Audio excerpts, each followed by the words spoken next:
Hey everybody, welcome to Big Dumb Monsters. I'm Nick, And I am Chris. and this week we're watching Species, I'm going to call it the Michael Madsen driven sci-fi adventure Yeah, action thriller. Yeah, something like that. I mean, you could say Ben Kingsley, but he's just kind of in it. Yeah. The cast is great. It really is a great cast, top to bottom. Except for Michael Madsen. Fun flick. We enjoy it. We get into it. Nothing too crazy. H.R. Geiger, definitely. Yeah, H.R. Geiger designed monster. Yeah.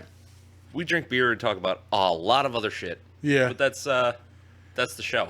Particularly a very notable scene in this movie. Yeah, a lot. Notable, not in a good way. Yeah. Laugh along with us. This week's episode of Big Dumb Monsters, Species. Here we go.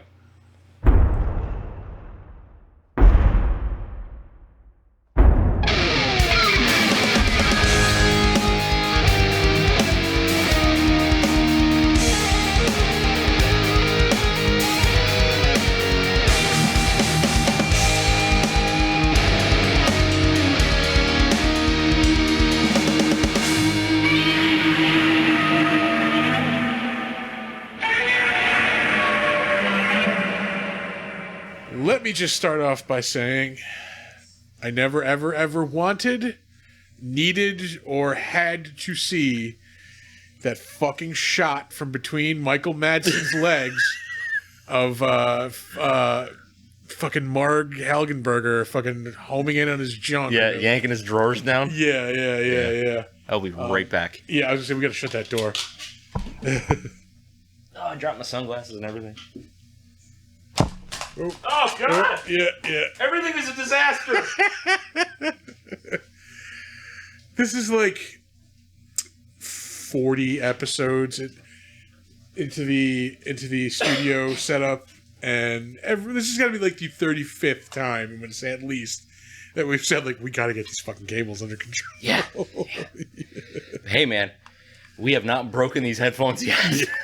So fucking sign of quality. I think, what are they? Shure? No, these are Audio Technica, I think.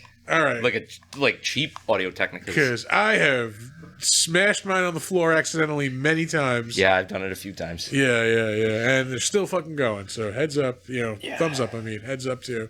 This is going to be a fucking... Yeah, I didn't need to see Doc Ock getting it either, so... Yeah. Didn't need to see, like, the top of his pubes. Fucking... Yep. At least we didn't have to see, like, Dick Root or anything. Sorry. I'm going to start this movie. Oh, yeah, that's a good call. Yeah. Make sure we get the sound off. We do not. I'm Sure currently... don't. Yeah, I have it on YouTube right now. Oh, yeah? Under the assumption that the ad blocker will not let us view ads. Weird. Yeah. Because when I watched it, I watched it on fucking Tubi, and there was ads. Yeah. But I will say that is the best service to watch with ads, because, like... It's amazing. Yeah, it was on, like, 2 or 3 other ones, and the total time on one of them was, like, 2 hours and 10 minutes. Yeah. And this is, like, an hour and 40-minute movie. Like, it was nope. That's a lot of ads. Yeah. So I went to Tubi, and, like, those were, like... There's maybe, like, 4 commercial breaks, maybe, through the whole movie, and they were, like, a minute long. I still, to this day, cannot believe the movie selection on Tubi. Yeah. It's astounding. Yeah, for free shit. Like, it's pretty damn good. We are not paid by Tubi in any way. But, No, but... We're not being opposed to, we're not opposed to being paid by Tubi. Yeah, I will take it. I'll shill. I don't give a fuck. Oh, boy. What a fucking cast this movie had. Yeah, I will say What that a when I was cast. watching. This is like as far as like mid-90s, like, again, like, I really do have a soft spot for those mid-90s, like, mid-budget action sci-fi movies. I don't think this was mid-budget, though. Yeah, this was like an A-list movie at the time, which was also, like, in retrospect, kind of weird also, because, like, I don't think it would pass for an A-list movie now. Now? No. Yeah. There's not enough Flash. I don't think. Yeah. I mean, but there anyway, is. Yeah. Fucking, we went astray already. Yeah. The cast in this movie. Yeah, I mean, again, even the background, like H.R. Geiger designing the monster, like. Yeah. Fucking. Oh, he designed more than a monster. Yeah. The skull train. Yeah. Which is kind of cool. It was. Admit, yeah. This was a back of the comic books movie, so yeah, it will forever be burned into my memories. This, I don't know what the budget was in this movie, but I'm gonna say like for this time, I'm gonna say like 50 million. Probably something around there. Yeah, I think they used it well. Let us. Again, it is almost as if the internet is laying out information in front of us. I forgot that you can find what the budget was on IMDb. Pretty sure you can, right? Yeah. Production box office award. Yeah. Oh, at IMDb Pro. Oh, bullshit. Get fucked. Yeah. Bite me, IMDb. You just did us dirty. Yeah. How totally dare biting you. the hand that feeds us, but whatever. Either way. Yeah, I mean, that's my prediction. It's probably not much more or less than that. Yeah. I forgot where we were going with that, but I was saying that I don't know what exactly the budget was. I think they used it well. There's a good mix of practical effects and I mean, like horrible CGI. The CGI looks horrible now, but in what 1996, five, yeah, it probably looked good. Yeah. It probably looked good on grainy ass televisions and movie theaters.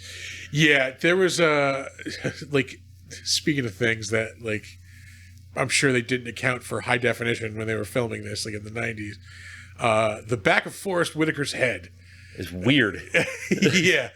What I think is going on there is like because he shaves his head. Yeah. So like when you have stubble and like I think like the folds on the back of his head, like it's stubble on stubble, so like it's basically just chewing friction. up the skin. Yeah. And like again, it looks like a big scar. Yeah. It looks nasty. And like again, I'm sure they didn't think of like in like 30 years you're going to be you're going to be able to like count the threads in his shirt, like Yep. That's the way it goes. Yeah. But throw some makeup on that shit, man. Yeah. Do like they did for Ving Rhames. Throw a Band-Aid on it. Yeah, just throw a band. Like, don't say anything. Just throw a band in there. Man of mystery. Oh, so we talked about this a little bit before, but we were talking about like the dynamite fucking cast they have for this movie, except Michael Madsen. Yeah. And like, I remember again at the time, like, not thinking he was a horrible actor. He plays a really good, like, tough guy. Yeah. But he would be better at it if you don't make him talk. Yep. Yeah. Because he's got, like, regardless of what the emotion is supposed to be, he's got one delivery. Yeah, just stone stilted. Yeah. I've been repeating this line all day. When they first find, like, the cocoon on the train, they're just standing there, like, it's quiet for a second. He just goes, "It stinks. It stinks in here. I'm going outside." Like, he just fucking walks off set. Like, all of his dialogue sounds like shitty NPC dialogue from video games.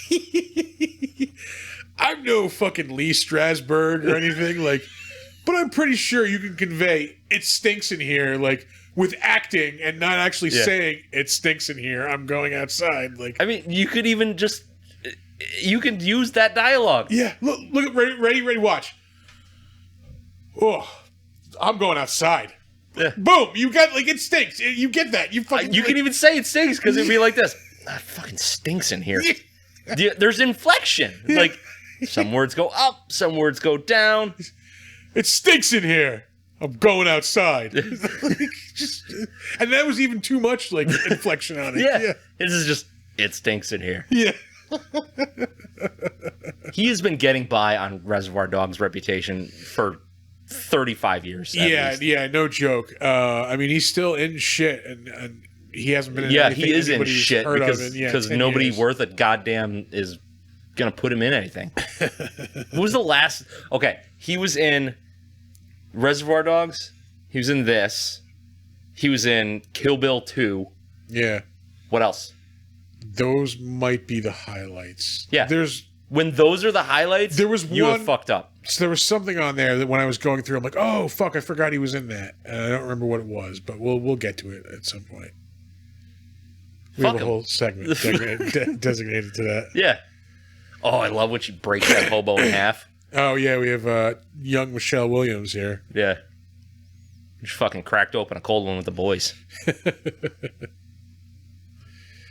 And speaking of which, we should say tonight we are drinking Northway Brewing Company's Burley Beard Oatmeal Stout. Yeah. I love the can. Yeah. It's like a... I love the can. Again, like that late 90s Microsoft art. I love the can. I approve of the beer. I don't love the beer. Yeah, it was good. Chocolate and roasted coffee. I do like that that I definitely taste. I like that the UPC is a bunch of trees. Oh shit, I didn't even notice that. Mm-hmm. That's pretty cool. Or the barcode, I'm sorry. Yeah, well, yeah, same thing. How about that? Yeah. Now I want to go back and look at the other cans, see if those are something funky. I bet they are. Yeah. Let's see. Yeah, yeah, we totally derailed it by talking about the beer. Shit. What? I mean, we were just ragging on Michael Madsen. There we go. Yeah. Like, he's not a good actor. No, he's not. I'm sorry, Mike. There's no way you're listening to this. Yeah, whatever. Yeah. Let's just face it. You know we're fucking... Wow, I gotta get my shit together. Yeah, sure do. Yeah, anyway, trying to think of I mean, like, overall, like, this was fine. I like this movie. Yeah, I liked it. I remember watching this when it came out, like, on VHS. Like, we rented it. It was me, like, I was 16 at the time, and like my friend and his dad like watching this movie. There's a lot of boobies in this movie. Yeah. It was one of those like, don't tell your mom, like. Yep. And again, like the weirdly specific blowjob scene, like that was just. Look. Yeah. I don't think I put it in the trivia because there were a bunch of other things I wanted to get to, but they improvised the sex scene. They were just allowed like carte blanche to just. God damn, Marg. Yeah. She's like, give me that dick. Yeah, it's very like, again, I am not a prude by any means. I'm not opposed to sex scenes in movies. It was just funny. Yeah, it was very weird. Like, it was just like this, this respected biologist is just gonna blow Michael Madsen and fucking a victory blowjob after defeating an alien. I totally understand, like, they're trying to be like passionate, like, because it's just like there's sexual tension between them the whole way. But I can do without like, like. Just that shot is so weird. It's so creepy. Like just his bare legs. You see the camera, like he's straddling the camera. Yeah. And like, oh my god. And she just tears his underwear off. Yeah, and like it's just she's just staring at his junk for a second. Like, oh Lord. It's fucking stupid. Just. Oh, it's like walking in on your parents, like your friend's parents, like banging, like, oh, like this. By all, like on paper, this should be okay, but I am not okay with this. Like, oh, oh Lord. Anyway, hey, welcome to the show, everybody. Yeah. Michael Madsen's hairy fucking thighs out of my fucking hand.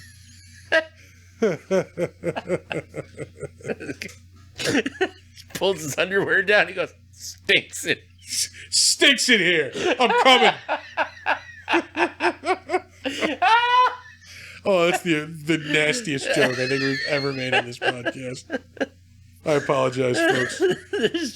I found the bottom, which is also what Michael Madsen said. Can you imagine a hotel room just like reeking of Michael Madsen's nut fog?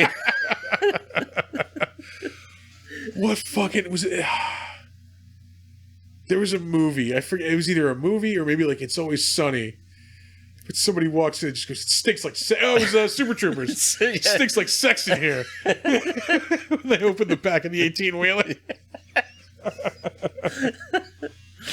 Yep. Which, side note, classic movie. Super Unbelievably Troopers. funny. Yeah. Like, unreal. Go watch Super Troopers. That movie has no business being as funny as it is. Yeah.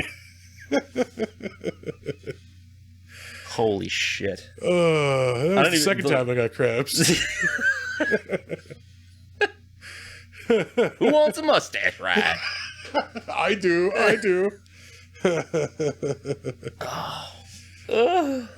Anyway, back to fucking. Oh, we're talking about a movie. That's right. Yeah. Forrest Actually, you know Whitaker's- what? I did not like Forrest Whitaker's character in this. Yeah, he's a little annoying. Yeah, He a was little. like- he's like an empath. Yeah, Usually, Forrest Whitaker, fucking usually a thumbs up. Like, I like what Forrest Whitaker did. I don't like the character. yeah. The character is too like he's a full on fucking psychic. He's not an empath. Like, Yeah. And his psychic abilities kind of like rise and fall it's as the situational. plot Yeah, needs. Yeah. They're very plot based. Deus Ex empath. Oh, here's the skull train scene, which I think was pretty cool. I thought it was kind of cool looking. I mean, for a cheesy like dream sequence, Yeah. this is like almost right out of Nightmare on Elm Street, almost. Yeah, you'll find out how much this cheesy sequence costs in a little bit. Oh my god. Yeah, and how it got paid for. Cocaine, the old-fashioned way.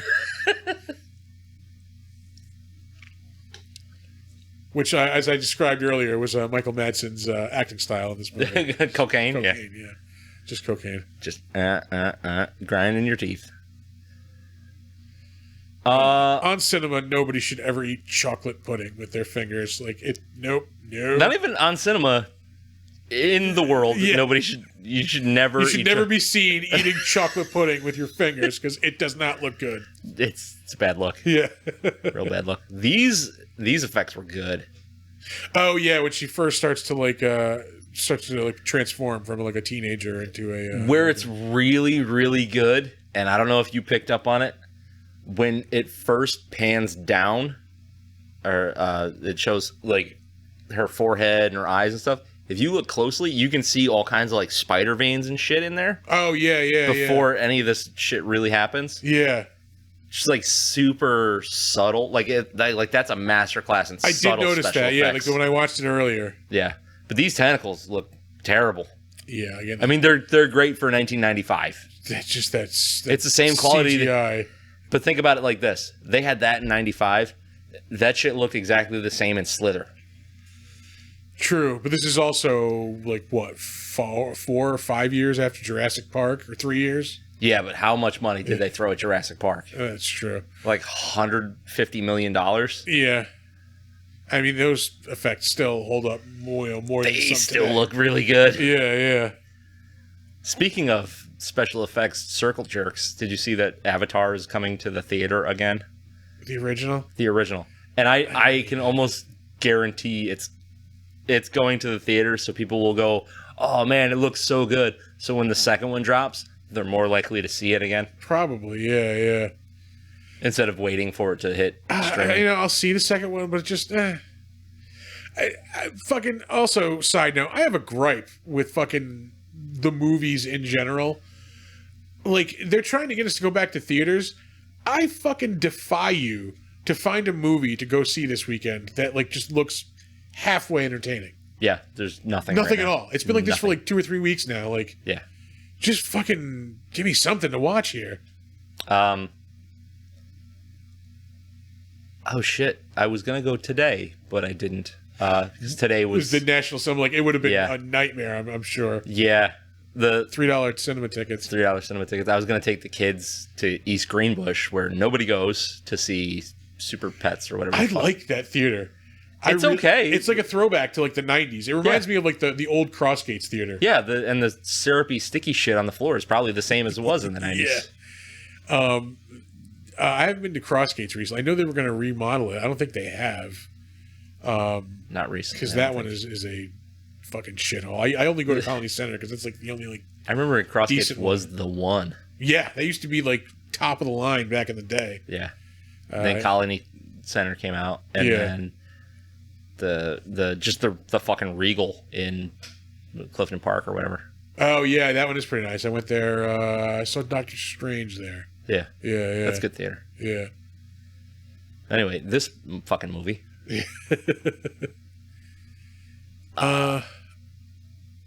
Decent effects.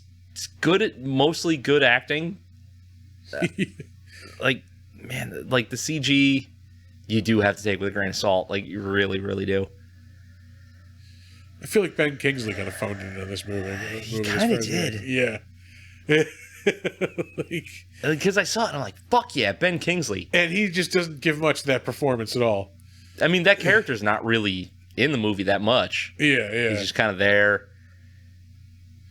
Gives him a mission. And not to sell him short, I mean, he's fucking awesome. I'll save this for the better known as, but he was in a really great movie around this time. Yeah. Yeah, this was awesome. The birth scene out of that cocoon looks nasty. Actually, you say that a lot about this movie. It's like that's nasty. That's nasty. A lot of wet puppets to go back to a decent amount of wet puppets. Yeah, a term that we used for our thing episode. I do really like the creature designs. Yeah, like a lot. Although I will say, like the weird nipples on the alien monster is. You could have done without that. I could have done without it turning into a tentacle weapon. Yeah. Tentacles. Tentacles? Tentacles. Tentacles. Yeah, there you go. I don't know. Like, weird nipples are kind of an H.R. Geiger thing. So I guess I'm accustomed to it because I used to spend a lot of time, like, just staring at his artwork. Yeah. So that's... I don't want to say normal for me, because that sounds bad. Unused to it, let's say. Yeah. It's not out of the realm of common viewing. Yeah, man, Ben Kingsley does play sleaze really well, though. Yeah, he does. And this is just like 90s sleaze.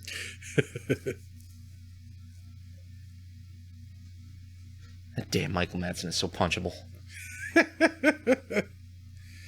I don't want to throw him under the bus, but wasn't he arrested for like crack or something? Or Michael Madsen? I'm pretty sure. No, that was. It was the same. It was around the same time as Tom Sizemore, like because they're. Oh, okay. Because they're pretty much interchangeable. I was thinking it was Tom Sizemore. Yeah, they're the same guy. Yeah, they're Tom Sizemore is a better actor. Paxton and Pullman all over again. Yeah. Did you see the Tom Sizemore documentary thing? Oh, I'm sure it was batshit crazy. Oh, it was insane. He's a weird dude. Yeah. Weird dude. Yeah, he did a lot of crack in that documentary. I don't doubt it. Mm-hmm. And apparently fucking Alfred Molina has the teeth of the Venom symbiote in this movie. Like he got those fixed after a while. He definitely had some summer teeth, like in the beginning of this movie. Yeah. Or some of his teeth, I guess. No, it's summer here. Yeah. Summer here, summer there. There you go, yeah.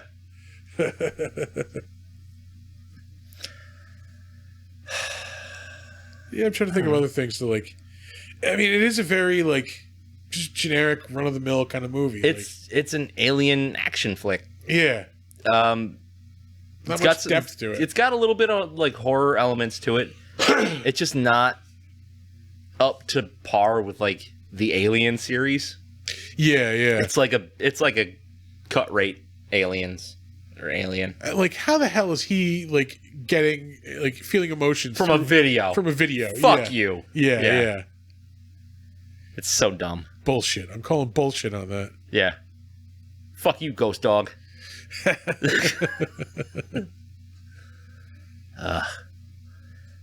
I don't know, man. Like,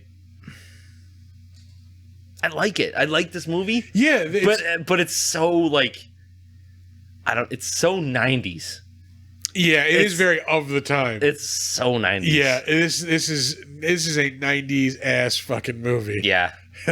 Like, the interactions between the characters, very reminiscent of the era. The clothing, the sets, like, everything is very 90s. Yeah. There's the scene right after they get to the house where she kills the dude in the hot tub. Yeah. And they're coming out of his house, and, like, just, like, the exterior fence and the light fixture was so, like... when I saw it, like, that is... like peak 90s design. Yeah. Yeah. Well, we'll still be recording when we get to that point in the movie. More than likely. If I remember at that point, that's the real question. I will try to refer to it. Yeah.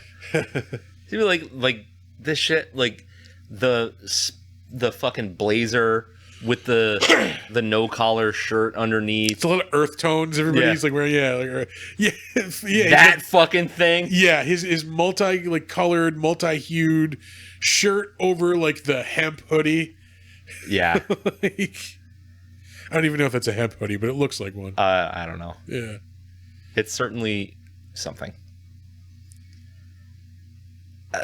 What are you gonna do? Like, it's a 90s sci-fi movie. Like, you know what you're here for. Like, you know what you signed up for. You know what? We're gonna boil it down.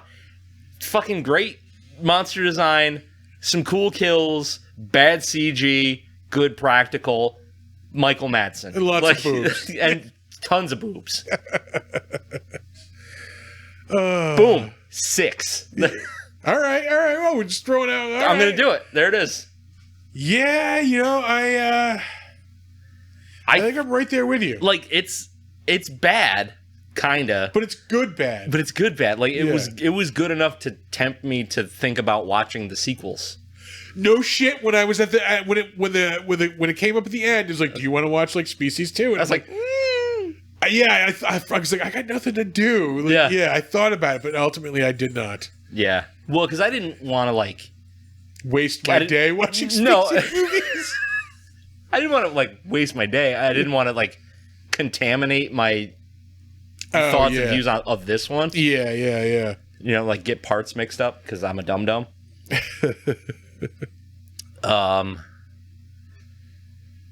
Yeah, I didn't really believe the Syl adult character like at all. Yeah. Like I understand it's like it's an evolution thing, but like think about she wasn't like she was too childlike. She wasn't menacing enough. Like yeah, you know, I don't know. Like in my opinion, anyway, because like she's just like quirky and weird. And then, like, she just kills someone. You know, I don't know. It didn't flow. It didn't work. And another thing that was weird is like, so her timeline is like way fast until she gets to adulthood, and then it slows down to normal speed. Yeah. Like, what are you doing? Like, all right, make her start getting older. Like, that could be cool. Like, now she's on a time crunch. She's got to mate before she dies. You know, like, make it important to her. This is the scene. It's at the end of this scene where they find the conductor lady. Yeah, stinks in here. Going outside. Stinks in here. Going outside.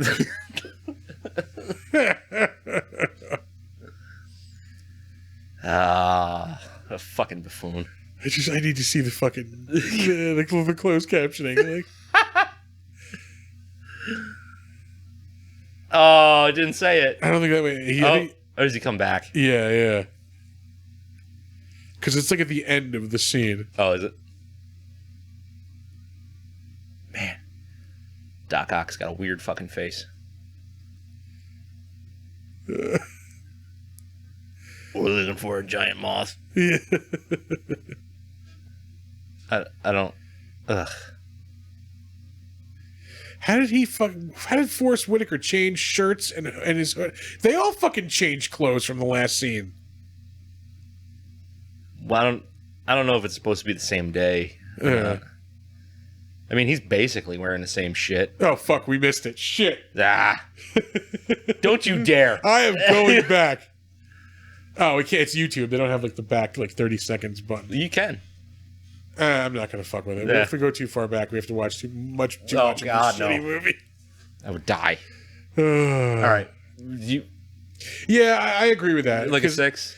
It's north of the 5, like just you know. 5's where it starts to be like, this is crap. Yeah. 5 is like it's not good or bad, but this is north of that. Like it's enjoyable, but not very. There's a little bit of guilt with watching this movie. A little bit of guilt. A little shame. Yeah. Do a shame watch. Yeah, exactly. So yeah, I can agree with the 6, I believe. Yeah. Yeah, this is a weird movie. It really is. But again, I don't know. Like again, the effects are real. She rips that fucking chick's spine out. Like, oh, yeah. Whoa, that's nasty. Yeah, that was pretty bad. Yeah.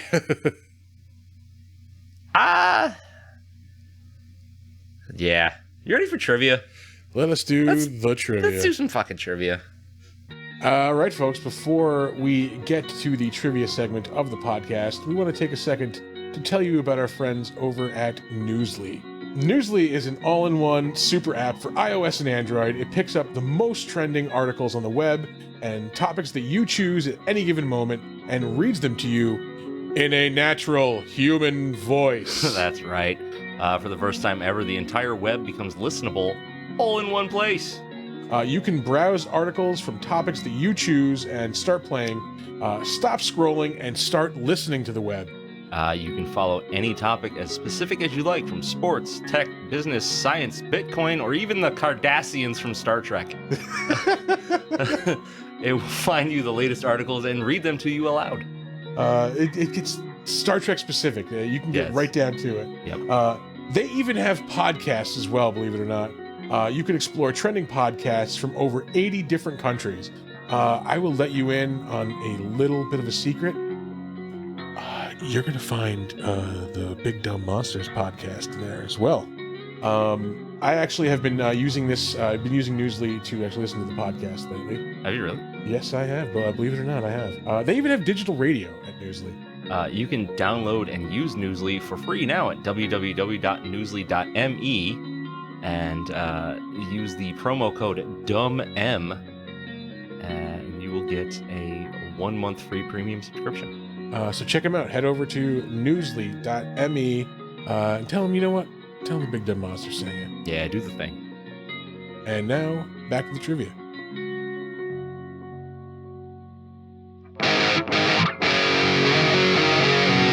Not to bother you with trivia. I used to think they were kind of trivial. Ready? See. During the production, MGM opted not to shoot the Nightmare Train sequence to keep costs down. H.R. Geiger was not willing to accept that, however, so he spent $100,000 of his own money to finance the sequence. Jesus Christ. Think about it this way. They paid him to design the monster. Then he spent $100,000 to make a train sequence. Yeah, of that money, yeah. How much did these motherfuckers pay him to design a monster and a train? I'm sure he has 100,000. Like he probably makes a shitload of money just off Alien licensing. Like, well, yeah, but then what's the point of doing this if he's not getting paid for it, though? The love of it. This is probably still, he's dead now, isn't he? Yeah. Yeah, he died in recently, wasn't it? 2010-ish. It's like 5 years ago.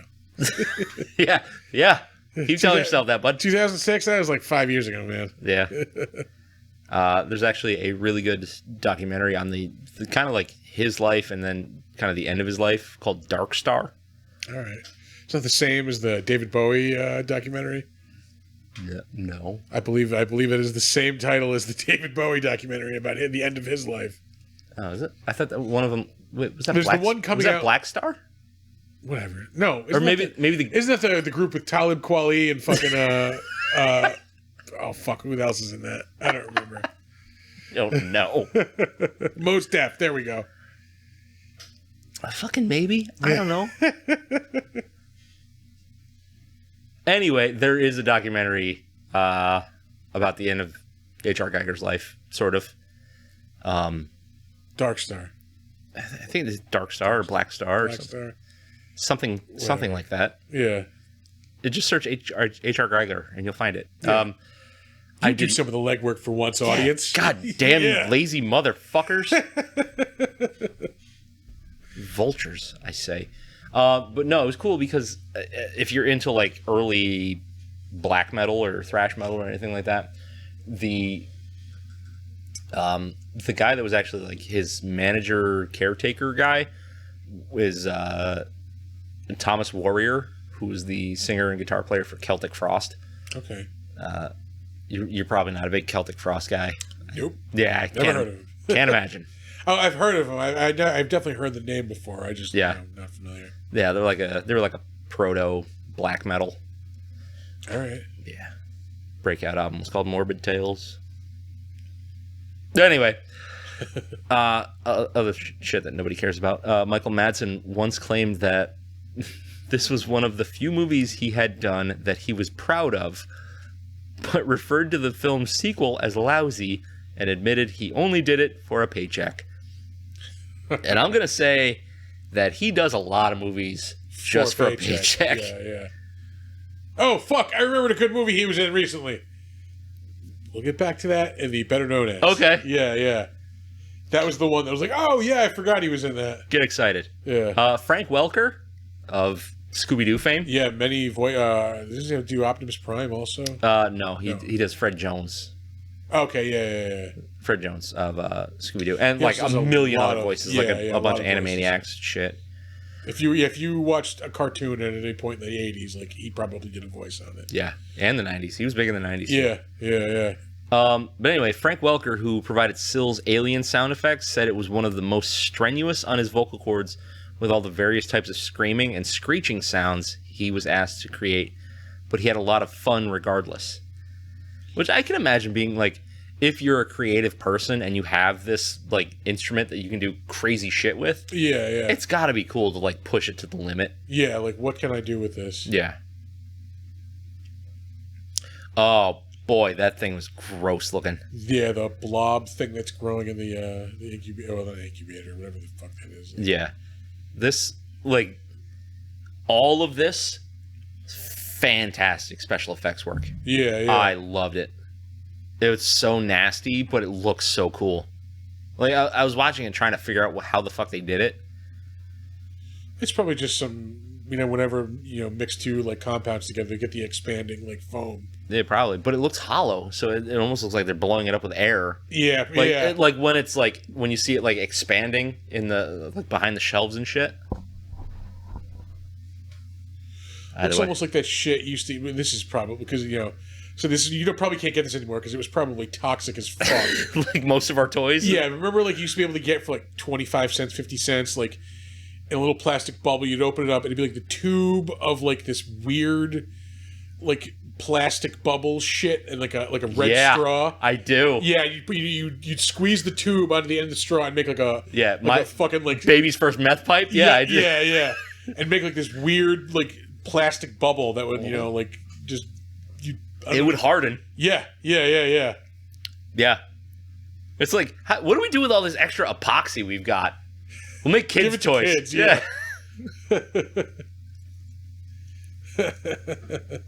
Oh, boy. That was the 80s and 90s, folks. I don't know if you were there, but we barely made it out. We got this weird byproduct. What should we do? I don't know. Fucking put it in the tubes and give it to kids. Make a cartoon out of it. Yeah. Give them a Coke straw while we're at it. Oh, boy. Pierce Brosnan was offered a part in this movie, but declined due to a scheduling conflict. He was doing Dante's Peak, I'm going to say. He was doing GoldenEye and Dante's Peak during the production of this. I will get ahead of myself. I believe the director of this also directed Dante's Peak. Director or producer, one of the two, I think, yeah. The film's cast includes 2 Oscar winners. Alfred Molina. No, Ben Kingsley and Forrest Whittaker. Oh, yeah. And Michelle Williams was an Oscar nominee. That is true. Yeah. She hasn't won anything?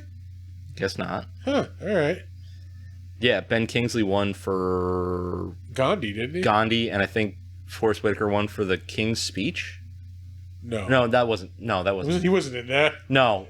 Wasn't he in The Last King of Scotland? That. Yeah. Yeah, That's what I meant. Some King movie. Yeah. Yeah, I think he won for that. Yeah. I mean, he's done a lot of dramatic roles and shit. Pretty fucking good movie.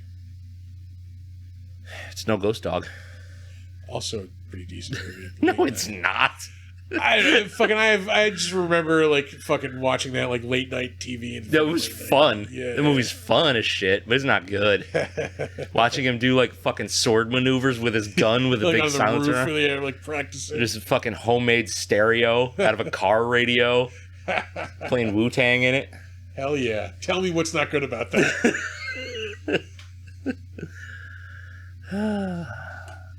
I think I'm probably gonna bring it up again. I think that was a Jim Jarmusch movie. I believe you're right. Yeah. Yeah. Fucking Jarmusch, man. I did not like his zombie movie. I will just say. I've probably said that before. I still haven't seen it. Yeah. I don't know. It looked good from the trailers. Yeah, like on paper it should be good. I think the humor. We've had this It conversation looked before. dry. Yeah, the humor is very, very, very fucking bone dry. Yeah. And like, I don't know. I don't know if that works in a zombie movie. Yeah. I think he was just trying to get a little too Wes Anderson-y with it. Okay. And it's just, I don't know. I don't know. Just didn't jive. Yeah. Do you think maybe it was a mood thing? Like if you weren't really like Maybe there for it? Yeah, maybe if I try, watching it again, because I think I was expecting more of a straight up horror comedy, You're probably looking for like a Zombieland, like or a something. Shaun of the Dead. Yeah. I mean, that's a high bar to hold it to, but again, I mean, like that's the fucking gold standard for those movies. It really is. Yeah. I sometimes think back and realize like we are fucking lucky that we have the movies that we have in our timeline. Yeah. We have had some great movies. Like, Yeah. I remember seeing the poster for that and just being like, I need to fucking see that movie. Like, I didn't see it until it hit DVD. But even then, I watched it like at least once a week for a solid 2 months. Yeah. Oh, I haven't watched it in so long. I'm due. Yeah. That is such a great movie. Like, yeah. It's funny. And it's good anytime. Yeah. All right. Let's get back to trivia. Alfred Molina recalled that Natasha Henstridge was nervous on the day of filming their sex scene since she had never acted in one before. Molina lightened the mood by telling her that it was a first for him too, since his only previous sex scene was with a man in Prick Up Your Ears in 1987. All right. I mean, he's not really like leading man hot, gonna have a lot of sex scenes. So. He's gonna say whatever he needs to say to get Natasha Henstridge naked and on top of him. Yeah. Oh, me too. This is weird for me too. Yeah. No, that's totally crazy. Yeah. Like, I don't know. I don't want to do this. don't mind my pubes. Yeah.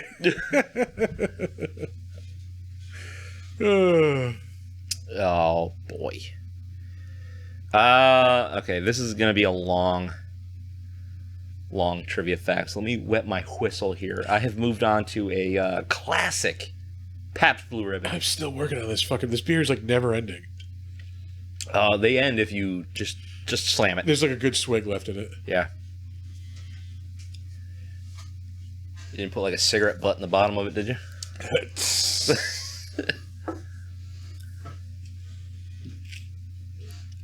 Onto the Blue Ribbon. That's right. The original, effects-only version of the Sill's nightmare scene where she dreams of herself in her alien form mating with a male alien was 20 minutes long. God damn. And was much more detailed and graphic. H.R. Geiger, who designed some of the effects for the movie, loved the original uncut version of the scene and hated that it was only a few seconds long and poorly edited. It really was. Like, yeah. They chopped the shit out of it and it didn't. It doesn't sit well. Yeah, I mean, this is like it's the peak of like 90s editing, man, where everything was fast cuts and Yeah. Geiger also came up with the idea of killing Sill by blowing her head off, since he thought that her original death, where she gets burned alive with a flamethrower, was weak. Geiger has had also some other suggestions for the ending, one of which included a much bigger and more action-packed ending in a drive-in theater showing Ridley Scott's Alien from 1979, a movie which Geiger also worked. A little too on the nose. Yeah. He wasn't... H.R. Geiger was a lot of things, not subtle. Yeah. In that ending, the military fought Syl with helicopters, and Laura eventually killed Syl by blowing her head off with a rocket launcher.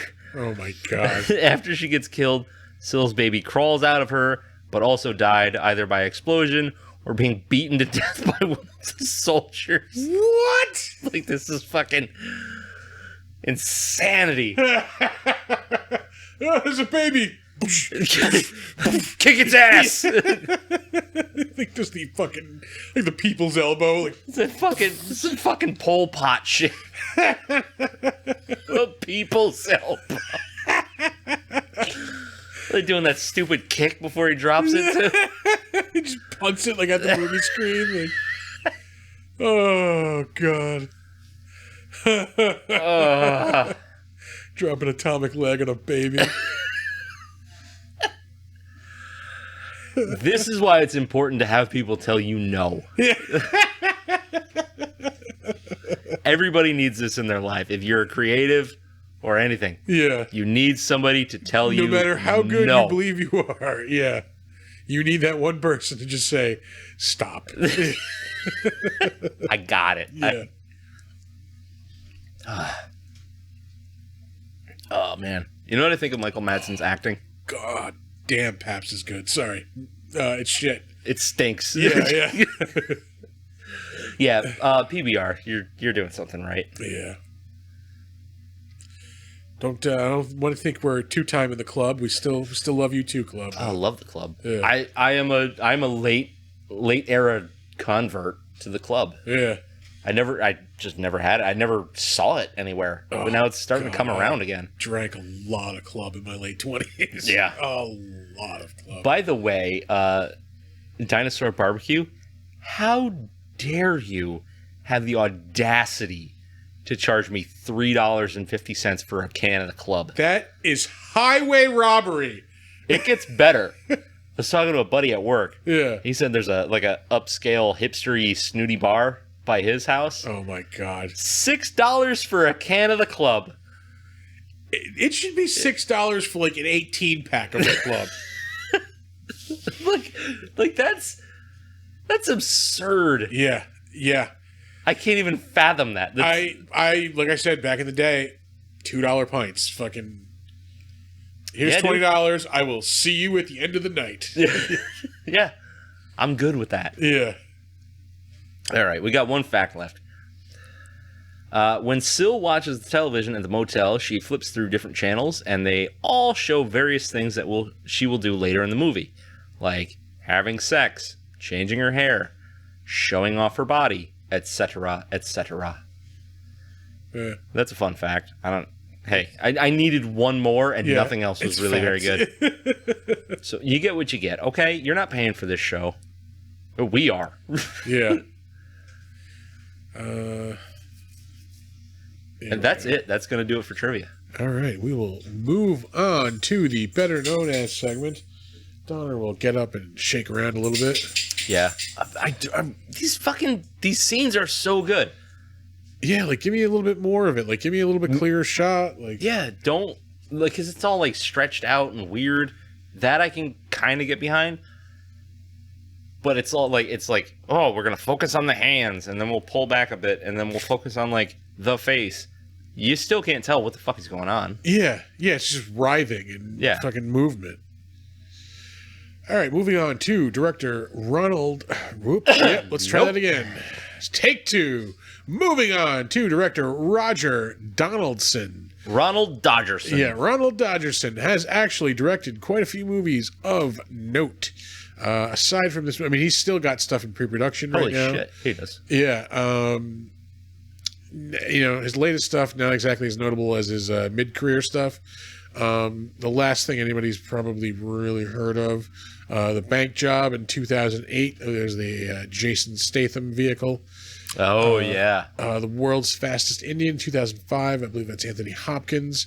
It was a motorcycle movie. Yeah. 13 Days, 2000. I believe that's the Kevin Costner Cuban Missile Crisis movie. As I mentioned a little while ago, Dante's Peak, 1997. It was the year we had dueling volcano movies. Yeah. We had Dante's Peak and then also Volcano. Yeah. Kind of liked Volcano better than Dante's Peak. I think I've seen both of them. I don't like natural disaster movies. Yeah. They do nothing for me. Yeah. That's why when everybody was losing their shit over what the hell was it? Recent movie? Yeah, the one with John Cusack. 2012? Yeah, it might have been. Where everything freezes over. Or the day after tomorrow. Yes. Yeah. I'm out. Yeah. That looks dumb. Yeah, that was dumb. He also directed a movie, The Getaway, in 1994. It was a remake of a Steve McQueen and Ali McGraw movie, and it's this one stars Alec Baldwin and Kim Basinger. I remember really, really liking this movie. James Woods is in it also. Fucking 90s power couple, by the way. And this is when James Woods was likable also. Yeah. Michael Madsen also in the movie. Don't hold that against it.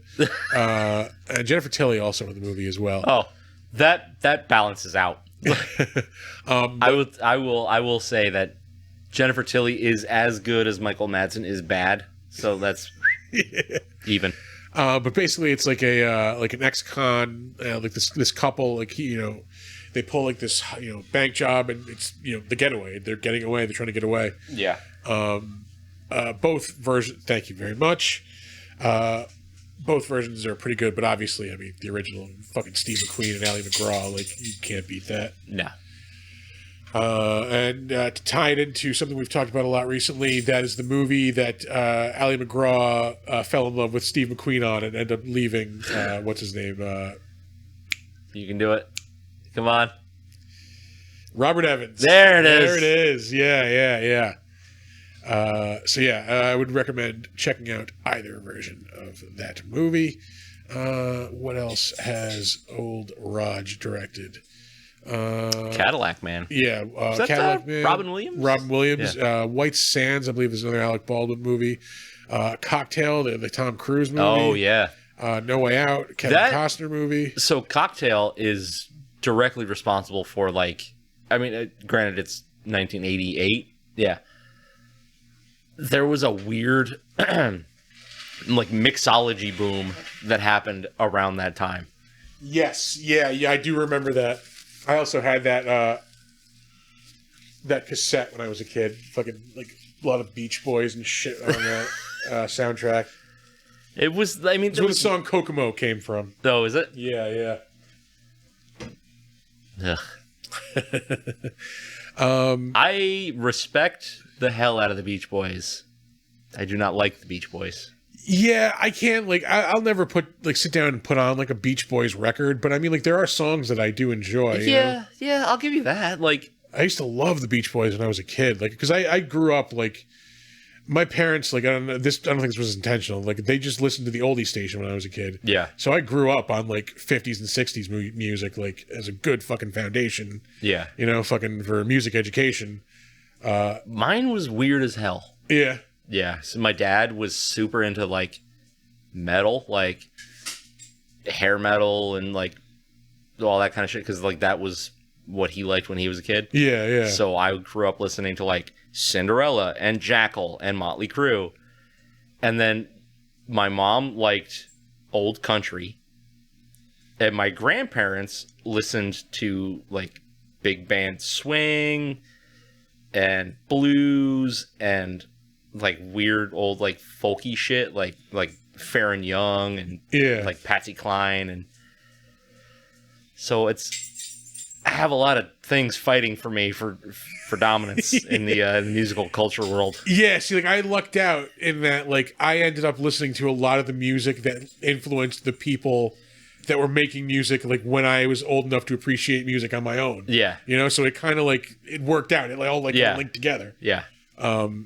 So yeah, I mean, like fucking, but the oldie stations aren't the same anymore. Like oldies now are like 70s and 80s music. Yeah. Yeah, well, because 90s is classic rock. Yeah, that's feels gross. Feels yeah. fucking gross. Yeah, when I was a kid, it was 50s, 60s, and then like when they get crazy, like early 70s. Yeah. No, classic rock used to be Foghat. Now that's oldies. Yeah, classic rock. Picks used to be 60s and 70s, like rock songs. Yeah, now it's fucking Soundgarden. Is Picks even a thing anymore? Yeah.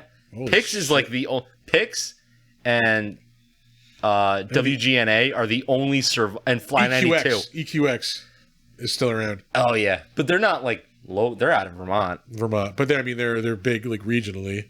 But yeah, so Pix, WGNA, and Fly 92, and I guess EQX are the only ones that have been around forever. No shit. Yeah, the Edge is gone. Yeah. 103.1 is gone. The Edge was like it was like the like culturally speaking of like music anyway around here in the 90s was like the fucking epicenter. We had Edge Fest. Yeah. I went to I think at least one or two of those. Yeah. However many there were, I think. Yeah, we don't get anything like that anymore. Yeah. Think about it. That's crazy. There's no like hard rock radio around here anymore. Yeah, they were big enough to put on an entire fucking music festival. I saw fucking Rob Zombie there. I saw the Smithereens get booed off stage there. Fuck that. I love the Smithereens. They got pelted with fucking bottles. Yeah, well, I mean, granted, they don't belong at Edge Fest. Yeah. They've been in the game long enough to know to say, the one thing you don't say to a crowd that's pretty riled up is, if anybody throws one more fucking bottle up here, we're out of here. Yeah. They wanted to leave. Yeah. Cue the fucking rain of bottles that ended up coming towards the stage. I wonder how many of them had piss in them. Yeah. I love the Smithereens, man. Fuck you. Blood and Roses is a fucking jam. Yeah, I think they maybe made it like 2 songs in, and they just get the fuck out of here. Yeah, they don't belong there. Like, yeah, it was in between like Buck Cherry and Rob Zombie, so yeah. Nope. Holy Christ. I want to say like Blink-182 maybe was at one of those Edge Fests. That's weird. Yeah. Yeah, I could see it if it was like mid-career. No, probably not mid-career. Yeah. I mean, like this was after like Enema of the State, probably. Like, yeah. Damn. Remember when like Albany actually had like an important local music scene? Thriving local music scene. It was up there, like one of the most important in the country, and now there's literally nothing to do in this fucking area. Nope. Les sigh. Anyway, old men griping about when things used to be better. Yeah. Last thing I wanted to mention was he directed 1984 The Bounty, which was a remake of Mutiny on the Bounty with Anthony Hopkins and Mel Gibson. That was pretty good. I remember watching that a couple times when I was a kid. Moving on, Natasha Henstridge, who played Syl in this movie. This was her first role. I mean, she's probably most well known for these movies. She was in the first 3, I believe. Yeah, because I think there's 4 altogether. 4, maybe 5. They went straight to video for a while, and they could have done whatever. Who I knows? would assume that after the second one, they were straight to video. Yeah, I'm pretty sure they were. Let's see. She's still got some stuff coming out. Stuff of note recently. She was in the Charmed reboot. Apparently there was a TV series after the movie Digstown that ran for 2 years. I don't even know what the fuck that is. That was a movie in like the 90s with fucking James Woods and Lou Gossett Jr. We have never talked about James Woods as much as we have Yeah, today. we brought him up twice tonight. Lou Gossett Jr. And he was like an old like beat down boxer, and I think they had to win like a certain amount of boxing matches in like 24 hours or something like that to win like a certain amount of money. What the fuck? If I remember correctly, I think that's what it was about. That sounds dumb. Anyway, it was one of those like 90s, again, like mid-budget 90s like action comedy. Let's see. Stuff she's been in of recent note. We're looking, folks. Yeah. She was on the CW Beauty and the Beast series from a few years back. Yeah. She was on that TV series Selfie with Karen Gillan from Guardians of the Galaxy and Doctor Who. She was in the Hawaii Five-0 reboot. CSI Miami. This is grim, dude. Yeah, like she's just like one. Like, oh, I know her. You know, I've seen her and stuff. But then when you look at it, it's like, what the? Like, I don't remember seeing any of this. Yeah, 3 went straight to video. Species 3. Eve. The whole 10 yards. I remember seeing that. That was that comedy with fucking Matthew Perry and Bruce Willis. Yeah, it was bad. Yeah. Super, super duper bad. She was in that Jason and the Argonauts miniseries. Those like NBC miniseries from the 90s and 2000s. Yep. She was in that one. She was in the whole 9 yards also. I think she's like Matthew Perry's ex-wife or something in that movie. Yeah.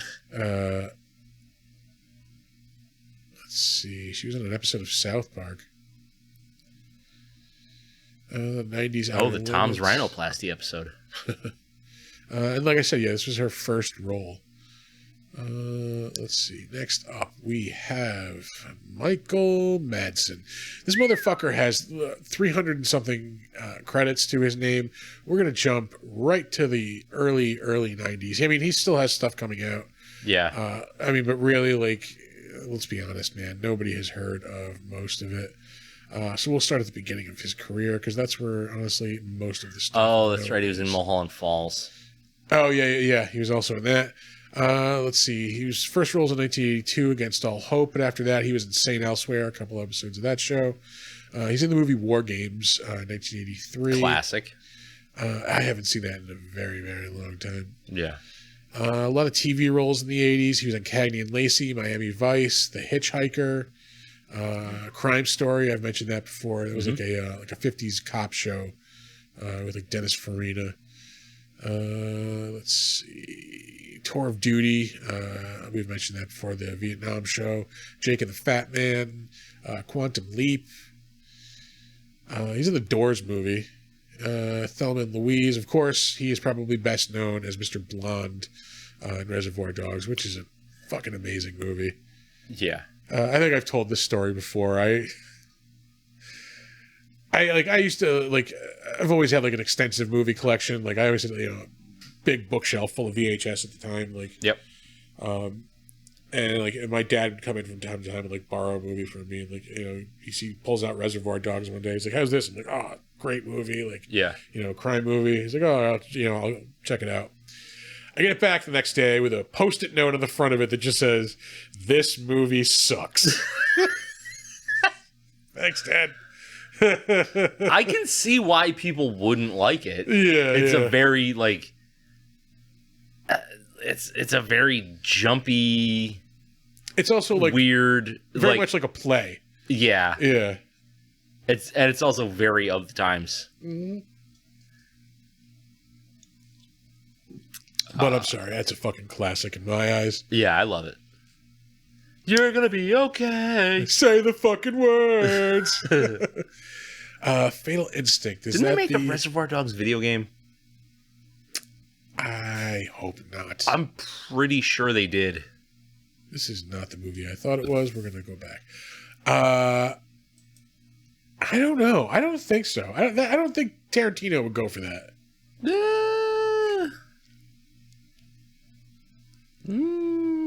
I don't. Maybe scroll up. It might be in the Reservoir Dogs deleted scenes. He's in Free Willy, and I believe Free Willy 2 also. Gross. The Getaway, he's also in that I mentioned. Oh, he's in Wyatt Earp. Yeah, that tracks. Yeah. That movie's dog shit. Yeah.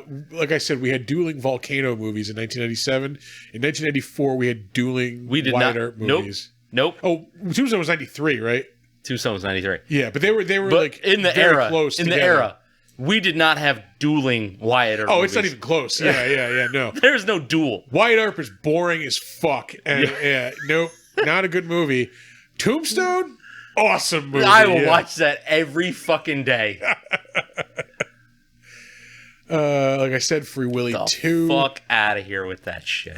Mulholland Falls. Donnie Brasco, that's the one I also saw in there. Oh, yeah. That is also a great movie, great mob movie with Johnny Depp and Al Pacino. He plays Sonny Black, who was like the boss of the mob crew that Johnny Depp is trying to infiltrate. Yeah, that's right. Classic. Actually, you know what? mob movie. I'll give him. He was pretty decent in that. Yeah, but again, he's playing that same role, just like the tough guy, The like gruff, tough guy. Yeah. Yeah. I haven't watched that movie in a long time. What the fuck was the catchphrase out of that one? Forget about it. Forget about it. It's Fugazi. Forget about it. Fucking Fugazi. Anything? Oh, we're in the 2000s, so it's going to drop off. Yeah. Oh, The Thief and the Stripper. That was probably terrible. Here's the movie Choke in 2001. That is based on a Chuck Palahniuk book. Yeah, it's about a guy who goes to restaurants and intentionally chokes on food, so people will give him the Heimlich maneuver and save him. Yeah, and then he figures out that they'll form like a weird kind of bond with him. Yeah, and he'll get birthday money on his his birthday cards with money in it. That was a pretty good movie. It was, I think it was a better book than it was a movie. I didn't read it. I saw it in the theater when it was in its initial run. Yeah, I remember being excited when it came out. I had a big Chuck Palahniuk phase back in the day, and he did write some awesome books. Although I haven't read a lot of his more recent stuff. I haven't read any. I'm always afraid that it'll be like. I mean, Fight Club. Obviously, I recommend. That is, I think, better than the movie. That I'll recommend. Choke, I'll recommend. So many people miss the point of Fight Club. Yeah. It's the Rick Sanchez effect. Yeah. You're not supposed to idolize this person. This is a horrible person. But they don't even understand the main themes of it. It's about eco-terrorism. Yeah. Yeah. What are you doing? It's not about being as edgy as you can be. I mean, it's the anti-American Psycho, whereas that is the peak of 80s materialism and fucking excess. I mean, that is the antithesis of it. It's the response to that. Well, thematically, American Psycho is about poking holes in that. Yeah. Which, I mean, Fight Club kind of is at the same time, but from the other end. Yeah. Instead of it being from about the guy at the top. Yeah. Yeah. It's from the bottom up. By the way, read American Psycho.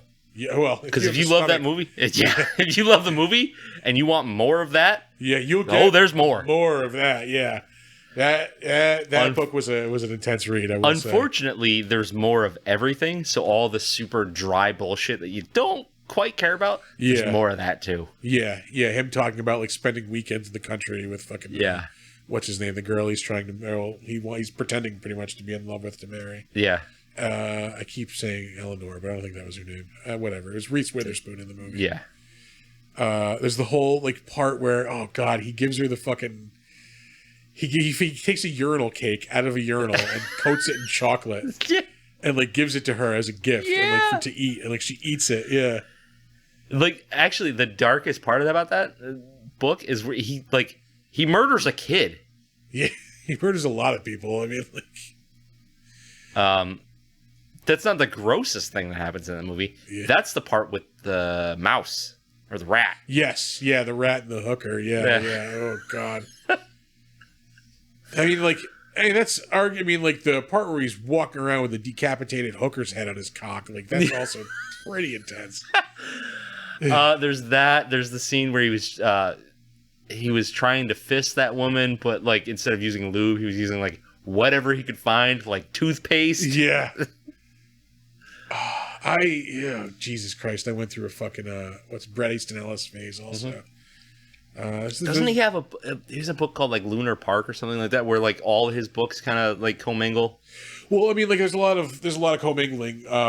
There's something about there's a serial killer on the loose or something like that. Yeah, Patrick Bateman's brother is one of the main characters in The Rules of Attraction, which is also a fucking great book and a pretty fucking good movie. Yeah. James Van Der Beek plays him in the movie, and there's kind of references I know he talks about his brother Sean, I think his name is. Yeah, Sean. he talks to his brother. Patrick talks about his brother Sean in American Psycho, and like there's a couple of scenes in The Rules of Attraction where Sean will get a call and he'll be like, Pat, hey, and thinking it's Patrick. Yeah. And I think he does talk about him from time to time too in the book. Okay. Yeah. Do you know what, like, the worst part of American Psycho was? Where he's describing being at a U2 concert. Yeah. Because fuck U2. Yeah. Fucking, I gotta reread The Rules of Attraction. That was a great book. That book and movie were very what I remember college. Oh, yeah? Yeah. Anyway, fucking. I don't know if I've seen Rules of Attraction. It's a fucking weird movie. It's really good. Pretty heady. Yeah, it's basically like it takes place over the course of like a semester, not a semester. Is it an entire school? No, it is a semester, I believe. I think it's like college in Vermont. Okay. So you have like there's a whole like Sean. Yeah, is one of the characters. What's her name? Jessica Biel is like another character in it. Like one of the girls commits suicide, like halfway through the movie. That's fucking really real downer. Okay. Yeah, it's also intense, not as intense as American Psycho, but it fucking really good. Okay. We're going the wrong way. Sorry, Yes. I forgot we were going up. Yeah, I just want to see if there was I'm pretty sure there was a Reservoir Dogs video game, and he probably did some voice work for it. Michael Jackson, You Rock My World. Grand Theft Auto 3. Die Another Day he was in. Arguably one of the worst James Bond movies. Yeah. For me, it's between that and Diamonds Are Forever. I don't know. There's a lot of stinkers. Kill Bill, Volumes 1 and 2. And, of course, The Whole Bloody Affair. The combined version. True Crime, Streets of LA. I forgot that was a game that existed. Yeah. That was like a Grand Theft Auto ripoff, but you were like a cop, right? If I remember correctly. I think so, yeah. You're like an undercover cop. Yeah, you could be like a good cop or a bad cop. Driver, I remember was also a Grand Theft Auto ripoff. I do not remember a Frankenstein TV movie. I don't know about that one. That's the third one, but the original Driver was just like, you're a getaway driver. That's it. Like there was no like running around. Driver 3. Yeah. Because I remember it was hard as fuck. Yeah. He was in Sin City. Bob. Who the fuck was Bob? I don't know. Yeah, I vaguely remember him. I mean, that's the kind of movie that he belongs in. Yeah. And again, I'm pretty sure we've said this before, but amazing books, amazing movie. Oh yeah. Absolutely. Oh man. I'll put it right out there. The best comic to movie adaptation there's ever been. Yeah, for sure. He's in the Blood Rain movie. Oof. He's in The Lion, the Witch, and the Wardrobe. I read the shit out of those books when I was a kid, and I do not remember them being as Jesus-y as they apparently are. Oh, they're very Jesus-y. Yeah. Aslan is the Jesus. Yeah, I was too dumb to get that, I guess. Smart enough to read books, too dumb to get the message. Oh, Jesus. Oh, you were right. Reservoir Dogs video game. Was that PlayStation 3 era? I am sorry that exists. Xbox, PlayStation 2. Oh, yeah. How did I not know about this? I don't know. You know what? I'm sure it's best. I haven't played it. He's the only one that came back. Fucking Jar Jar Binks does a goddamn voice in it. Ahmed Best. I'm not going to hold that against him. He was pretty bummed about that.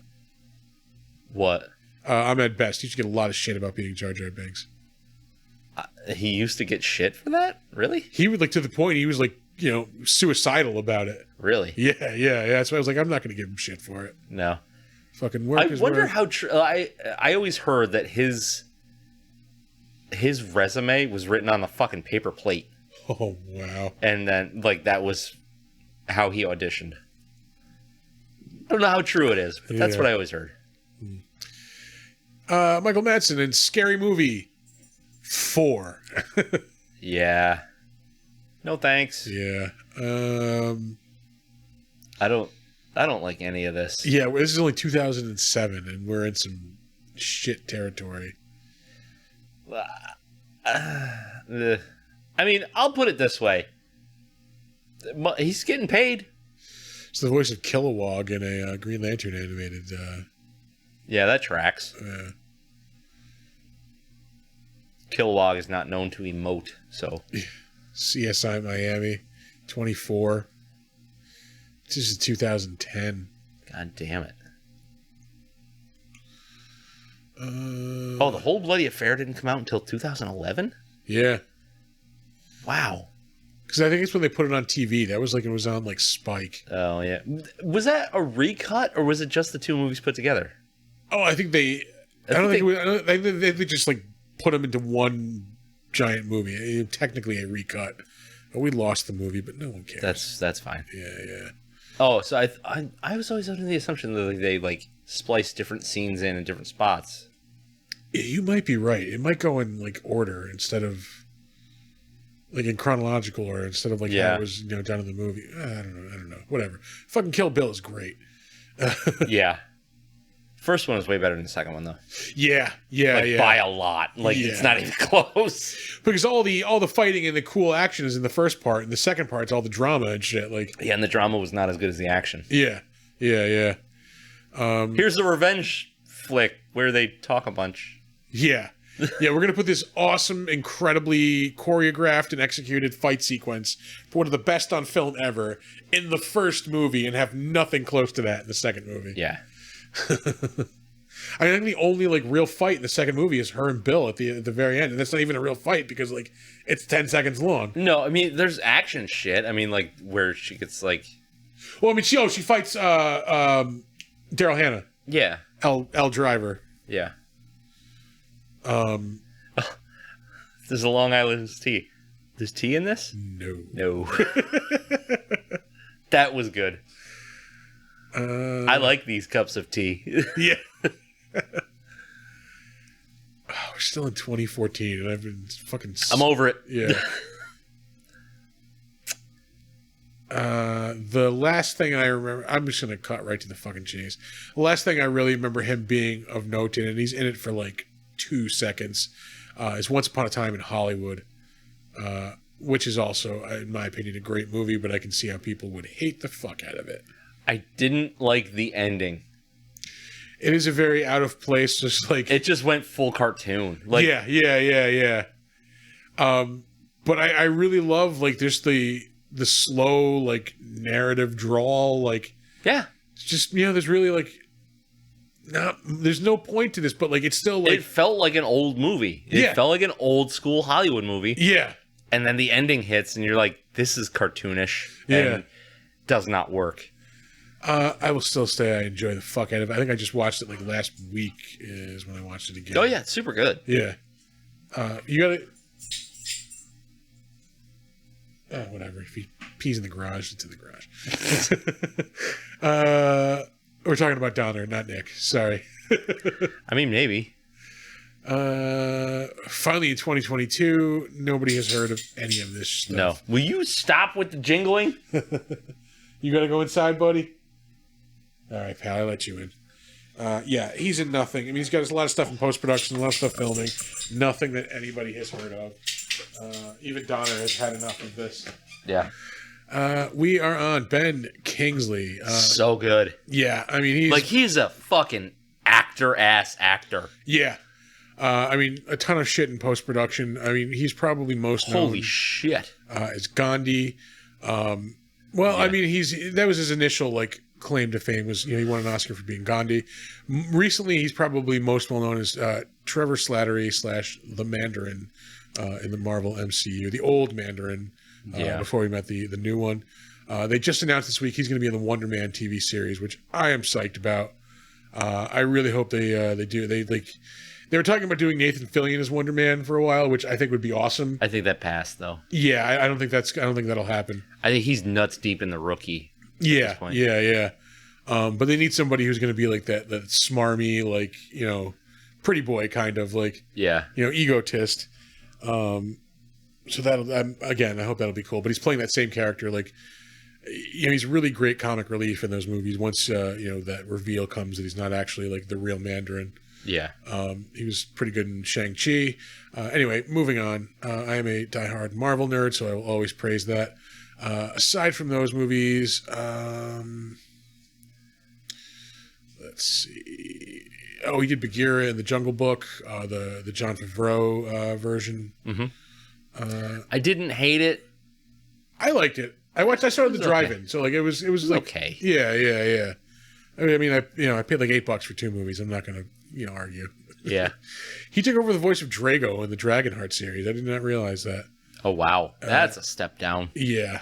Not for the movie series, but for Ben Kingsley. Yeah, I mean that movie series, I don't think it gets down more down than that. I love the first one. I've not seen any of them because I don't want to spoil it for myself. Yeah, and I know that the first one is not good. I really fucking hate David Thewlis, like, a lot. He is so annoying. He's in the Sandman fucking series right now. Yeah. And I hated his character just because he's David Thewlis. Really? He's just very annoying. I don't know. He's creepy as fuck. Fuck you, David Thewlis. Yeah. He was in the Night at the Museum. It's the most recent one. Is that the most recent? I don't know. I've never seen any of those movies. I think it is, yes. Yeah. Let's see. He's in the movie The Box Trolls. That's a fun movie. Amanda and I used to say that sounds like a slang term for like a female like venereal disease. Like, I'm sorry, man. You have box trolls. It's like that old Carlin skit. Oh, boys! I've got pussyfoot. I love that you knew exactly where I was going with that. If you've ever seen the fucking special where like the way he holds his foot up when he says it too is so great. I've got pussyfoot. God, I fucking love George Carlin. Yeah. I don't... See, here's the thing with Carlin. I miss him dearly. I think the state of the world right now would have killed him. Oh, yeah. Yeah. It would have been too much to fucking... to bear. Donner wants back in, I think. Yeah, he'll get over that. Stonehurst Asylum. Not good. Never saw it. Dry as shit. Okay. It's about an old, like, what the hell do they call them? Not a... What the fuck were the ones with the tuberculosis clinics? Oh, shit. Yeah, you're on your own with this one. Because there were the 2 words, and one was like an insane asylum, one was like the tuberculosis one. Sanatorium? Yeah. Yeah. Yeah, I think it was a sanatorium, and then it winds up being like haunted or something. Crazy, weird shit A happens. sanatorium. Wow. Okay. It's a fucking, is that a Limp Bizkit fucking Welcome Home Sanitarium? They did like a fucking Metallica, like fucking... I know they did a version of that song. Yeah. I don't think he did that in it, though. I'm pretty sure. Well, I don't think so. I'm just freestyling Fred Durst, yeah. Who is a ridiculous man. He is. I put him in Vin Diesel territory. Yeah. Ridiculous man. Hey, I had the first 2 Limp Bizkit albums. Oh, yeah. I'm fucking child actually, fucking 90s. No, correction. I had the first 2, and then I had a burned copy of Chocolate Starfish and the Hot Dog Flavored Water. That first album, the one with fucking... $3 bill, y'all. Yeah, the one with Faith on it. Yeah. That was in like heavy rotation at my first That apartment. album was fucking weird. I mean, they have a fucking George Michael cover on it, for Christ's sake. Yeah. But yeah, that played a lot in my first apartment. Yep. While I'm on that nostalgia fucking trip, I am. I love how this segment has just gone to shit. Yeah. I mean, we're talking about 90s movie. I'm fucking firmly in the 90s right now. Old. I'm like, I keep, if you ask me like hour by hour, my answer changes, but I am buying another arcade cabinet. I think I'm going to put it in the studio, and it's going to be Marvel vs. Capcom 2. I mean, technically, the Darkstalkers are in it, so it's technically horror themed. Oh yeah. Yeah. Anyway, they're also coming out with an NFL Blitz fucking cabinet. Oh, which boy. I played while we were blaring that Limp Bizkit album. We were playing the fuck out of NFL Blitz on my Nintendo 64 in that Who apartment. the fuck was on the cover of that? Was that Ray Lewis? It might. That sounds about right for the time. Yeah. If you're not familiar with NFL Blitz, it was the NBA Jam version of like... It was so violent. Yeah, it was just like simplified football that like emphasized in just like fucking tackling. The tackle. It was a tackle simulator. Yeah, just beating the fuck out of people. But it was like high scoring, and like you could just sit and drink and play that, and like yeah. Like that, it was like just a full rotation of like that, and oh god, what was that wrestling game that was out, like WCW World Tour, I think. That was out at the time. Yeah. That was great. We played the shit out of that. There was like WWF No Mercy, like that was Jesus Christ. WrestleMania 2000. There was a WCW game for PlayStation that I played so much. I think it was WCW Nitro. I think it was like Monday Nitro. Yes. Yeah, that was the one I had. No. Shit, there was two. I think Monday Nitro was the first one. I definitely had that. And then there was a second one. I think it was called WCW. I think there was an NWO game. Maybe it was NWO World Tour. Whatever. It was like I think it was, yeah. It was the first one of those games to have like a good like Royal Rumble like type of game. Like, you know. Okay. Yeah. And that was fucking awesome. We used to just play that all the time. I miss 90s video games. Well, hold on, wait, let me preface this. I miss playing video games in the 90s. Yeah. Because you go back and you play those old 90s games, you're They're like, not fun this anymore, is trash. But like my first apartment, we had like, there must have been like a front porch on this house at one point that like it just wasn't there anymore. Yeah. Because like we had the little like jut off to the side of our living room where the porch door would be. Yeah.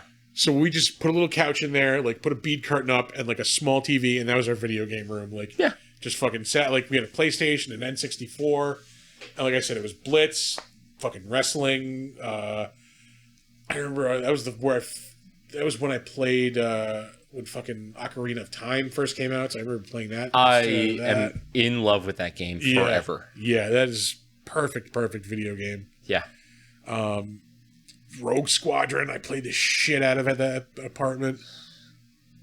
God damn, I missed that era of games. It was good. It was like games were fun. The good times. Like, yeah. Like, because now they're like work. Like, you know, there's like a whole lot of time and work involved. Like, you used to be able to just pick shit up, like, and just play it. Like, I mean, games were hard back then, but like they didn't. They weren't all that way. Anyway. Yeah. Back to Ben Kingsley. Ben Kingsley, yes. Iron Man 3, one of my favorite Christmas action movies. I like to, whenever I can, watch action movies on Christmas, and that is in my rotation. I just like to pretend that Christmas isn't a thing. Lethal Weapon, Die Hard. I like buying gifts for my children and wife. That's all. That's it. We're not going to go down the Christmas hole we almost went down last week. Yeah. I forget he played himself on an episode of The Sopranos. He is also in the Blood Rain movie. Yeah. That's the thing. He is an Oscar winner who will also do garbage-ass movies. I don't understand it. Yeah, like A Sound of Thunder, which was also fucking garbage. I want to say it was based on a book, but it was a shitty time travel movie. Thunderbirds. Wasn't that a like a puppet show? Yes. Yeah. That is it. That is a live action version. Yeah, live action version of it. Bill Paxton is in it. Thunderbirds is actually on Tubi. All right. I'm pretty sure it's on Tubi Kids. He's in AI, the worst Steven Spielberg movie, if you ask me. 2000, Sexy Beast. Fucking amazing movie. What the fuck is that? It is this like British, this British mobster. He moves to like L.A. to like get away from all that shit. Yeah. And then like Ben Kingsley's character gets released from prison. He's like this fucking like legendary, like fucking just badass fucking like mobster. And then he just goes immediately to the dude who's trying to get away from shit, and like I forget what ends up happening, but they just like he's fucking up this dude's life. Like he just doesn't want him around. And I feel like whatever happens, but they get into it and like, he ends up killing him. But like killing him also has like huge fucking repercussions because he's this like, you know, legendary fucking key like British mobster, you know. Really, really good movie. It was one of those movies that like I always heard was great, and like I only just first saw it, I think, at the beginning of the pandemic. Oh, Ian McShane is in it. Yes, Ian McShane, Ray Winstone. It is what was I gonna say? Shit. Oh, for a while, like I was just tearing through movies like when we were in quarantine because there was nothing else to do. Yeah. So I was just like crossing off movies that I'd never seen before, and that was one of them. And really, really good movie. Highly recommended. Sexy Beast. Okay. There's the ad for that Mike I Tyson am show. not all about that. It's not good. I watched the newest I imagine that episode. is full of lies. I mean, who can say? It's not painting him in like a perfect picture for sure. Yeah. It's all sorry, folks. That's the third burp I've let loose. I mean, it's based on his one-man show from a couple of years ago. Yeah. He's pretty honest about what a piece of shit he was. Like, okay. He's not like, he doesn't fucking hide that at all. The newest episode's all about him and fucking Robin Givens, like their marriage and shit. And like, he's just fucking disaster that was. Yeah, pretty much. And like, I know it's bad. I'm really not enjoying it, but I'm gonna fucking watch it. God damn it! I'm into it already. Goddamn, 3 episodes in. He is in Schindler's List. I forgot he was in that. That is I mean, obviously a good movie. Not exactly a Saturday afternoon, like... Not an upper. Yeah. Definitely not an upper. Searching for Bobby Fischer. He's in the movie Sneakers. That's an enjoyable movie. That's also like an Chevy all-star Chase? cast. No, not Dan Chevy Chase. Aykroyd, Sidney Poitier, Robert Redford. Yeah, like everybody. Ben Kingsley, Mary McDonald, River Phoenix, David Strathairn. That was a pretty good movie. Ernie Tatro plays a newscaster in that. Ernie Tatro used to be a local newscaster here on Channel 6. Oh, really? Yeah. Oh, shit. Where are we? We're in 1987. I feel like he does, like, equal amounts, like, artsy-fartsy shit and trash. Yeah. Yeah, pretty much. And like I said, Gandhi in 1982. That Jesus movie was Christ. 40 years ago. Jesus Christ. I've seen it. I didn't realize it was that old. Yeah. But he's been in stuff since 1966 is his first credit.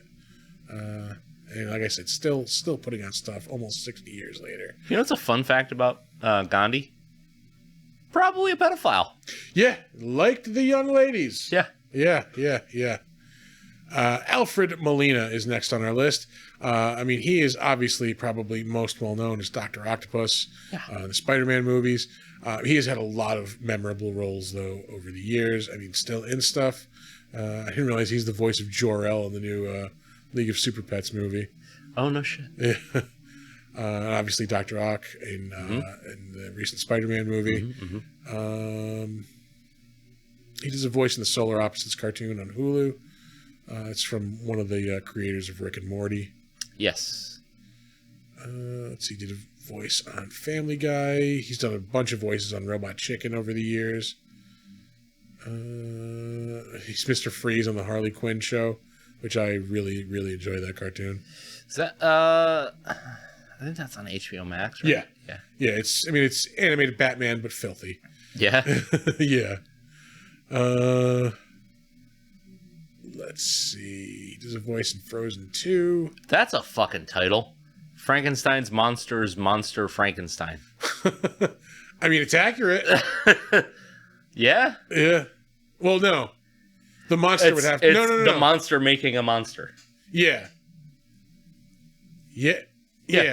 Because it's Frankenstein's monster Frankenstein. Monster. Yeah. Frankenstein's monster is monster. Frankenstein.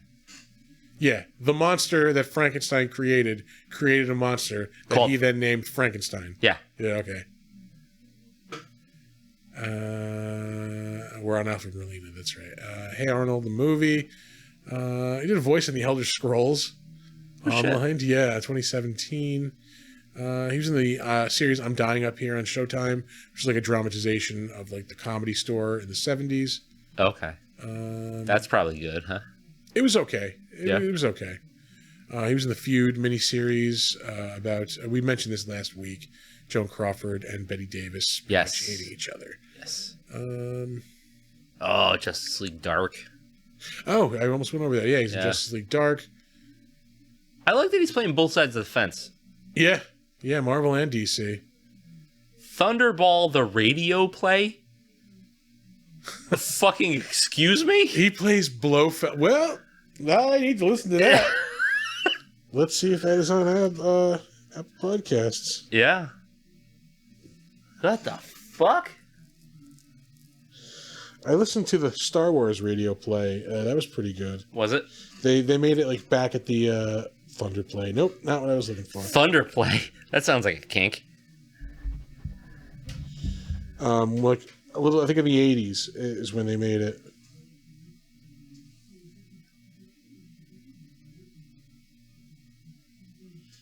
Is this it? Is it? Well, I don't know. Anyway, for later. Yeah. Yeah, I need to listen to that now. Thunderball, the radio play. All right. I wonder if they did other ones too. That'd be pretty cool. It will be.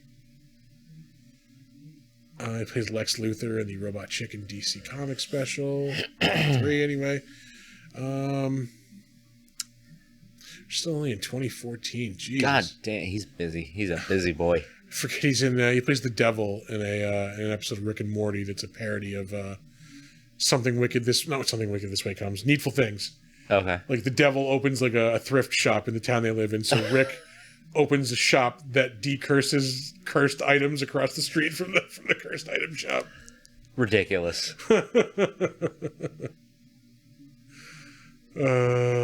Kung Fu Panda. Alfred Molina's in a lot of shit. We're still like, in 2011. This is a lot. He's in Rango. He does a voice in that movie. I would say this probably rivals Michael Madsen. I want to say it was only like 100 something because I remember looking at the time when I was going through this earlier. Yeah. He was in a couple flavors of Law and Order.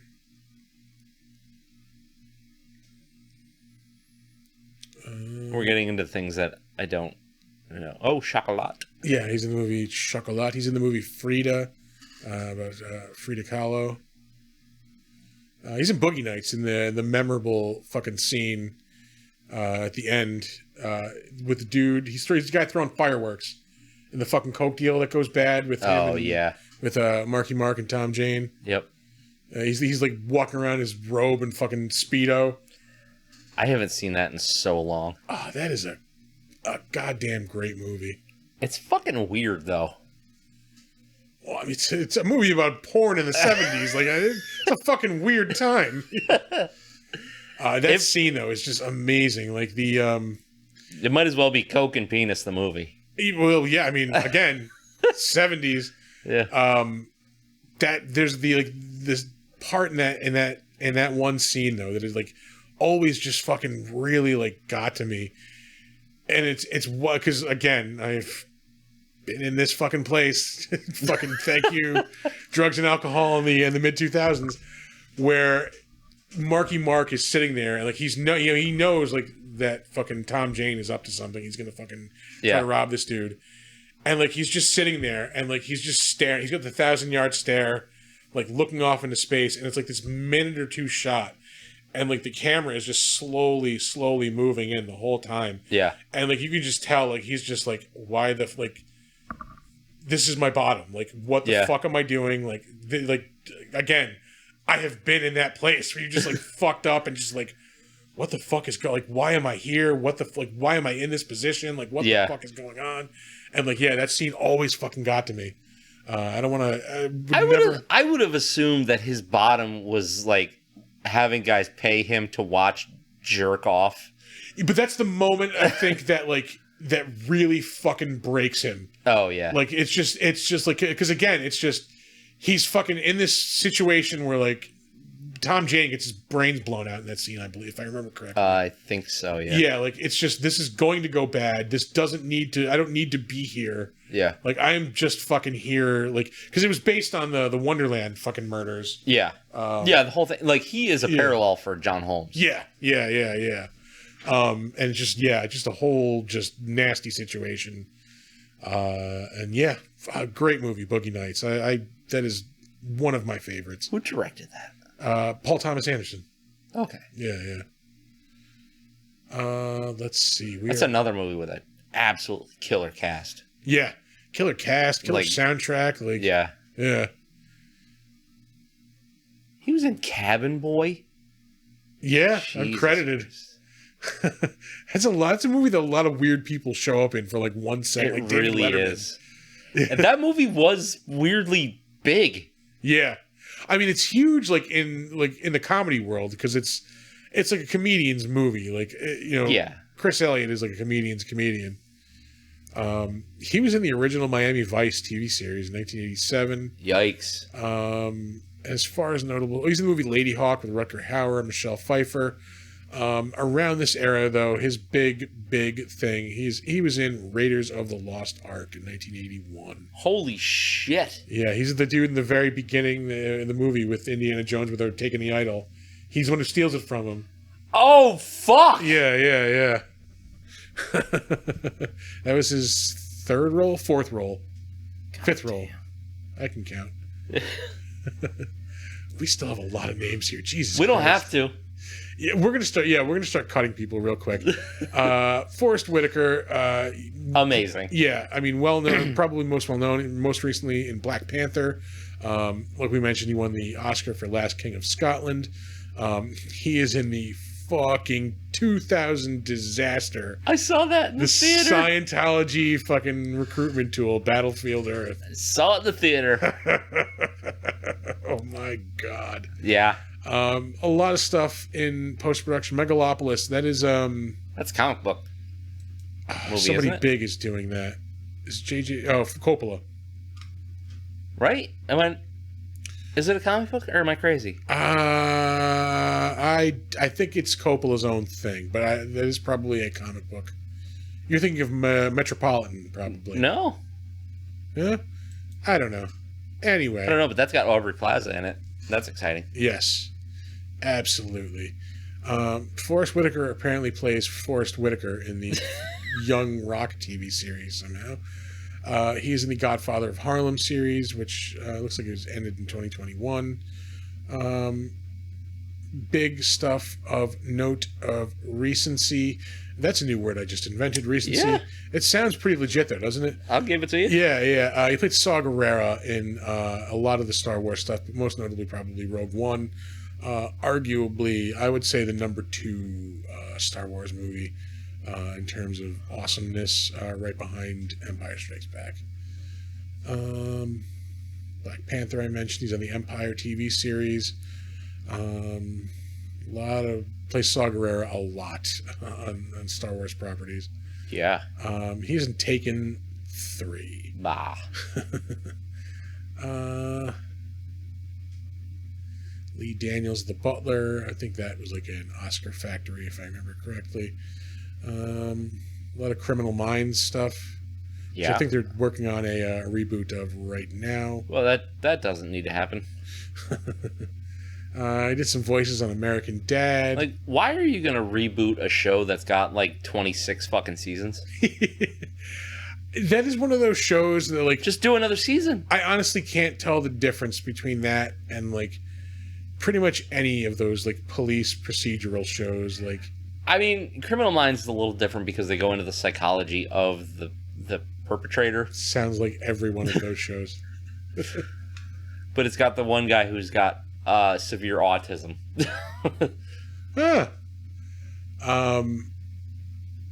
I just know what's her name. That actress, Paget Brewster, is in it. I had a massive crush on her in like the 90s.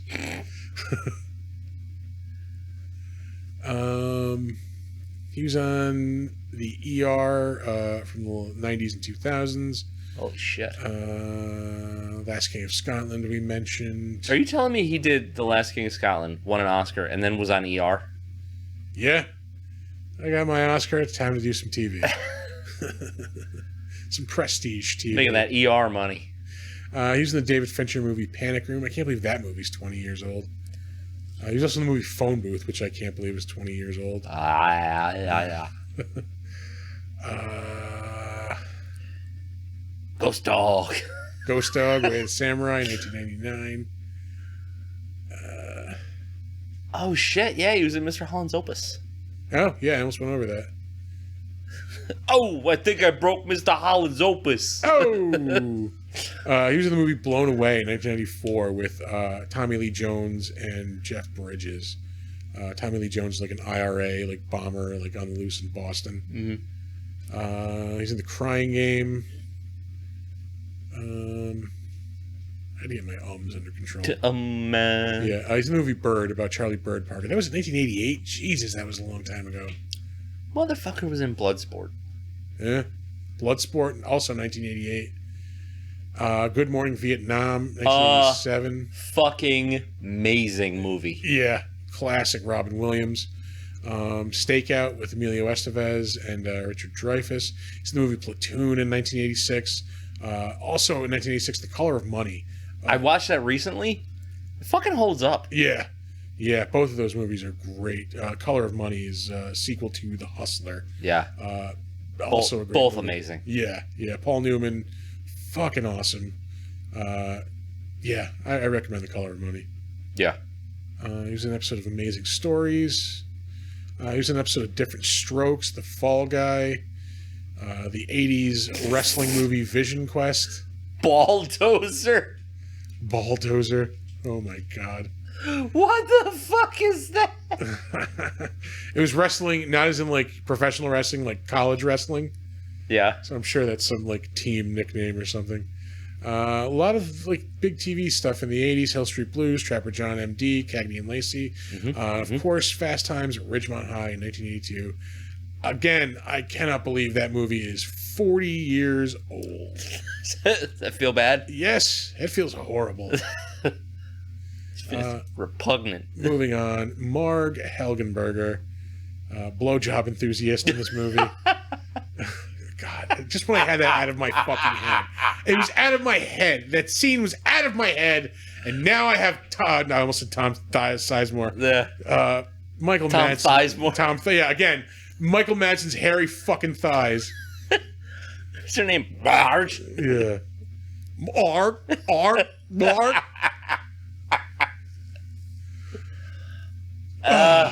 Anyway, she's been playing that CSI character for like 20 years. At least. I mean, it's still, she's a 2022 credit as that character, Catherine Willows. Dog's Journey. She was in the 2015 Under the Dome adaptation, which... was not good. Yeah. Hey, it was not good. She was in the animated Wonder Woman movie. She did a voice in King of the Hill, an episode of that. She was in Aaron Brockovich, an episode of Frasier. Okay, I'll give you Frasier. Her and Michael Madsen play the same characters in Species 2. Again, ER shows up. She's in the first Bad Boys movie. I forgot that. Oh god, it feels bad to know that Bad Boys came out in '95. Yeah, I remember going to see that in the movies. The Cowboy Way with Woody Harrelson and Kiefer Sutherland. Yep. She was in the Tommy. Let me show you how to do a shiver shot. You get the shiver, I get the shot. She was in an episode of Tales from the Crypt that I do not remember. Deadline, 1991. An alcoholic reporter is inspired by a beautiful woman to find a good murder case no matter what. Directed by Walter Hill. Jesus Christ. He directed like Last Man Standing. Wasn't the no? No. Dirty Dozen. You could just click on it. You're right. I mean, he's a fucking legendary director. Yeah. No, he's done a ton of great shit. I keep wanting to say Magnificent Seven, but that's not it. The Aliens and Alien 3. He's a producer of that. Oh. Director. Let's see. Did an episode of Deadwood. He did Last Man 3 Standing. episodes of Tales from the Crypt. Tales from the Crypt. Cutting Cards. I remember the name of that. It's the one with Chop Poker, I believe. Yeah! Reno and Sam are a pair of hardcore gamblers who don't play for fun. They challenge each other to a simple game of cards, and the end result can be deadlier than they bargained for. Yeah, Lance Hendrickson. Yeah, because Lance Hendrickson winds up being like no arms, no legs. He's like sitting in a fucking chair. Kevin Teague. Yep, I remember that episode. Yeah. That's a classic. Yeah, and what was the other one? Where the fuck did it go? Here we go. Oh, this is producing. Shit. He produced a lot of that. The Man Who Was Death. I remember this one. William Sadler's in it, yeah. He was in a lot of it. That's the first episode. Yes. Yeah, you're right. 1989. Yeah, that's episode 1. Man, I remember that. God damn.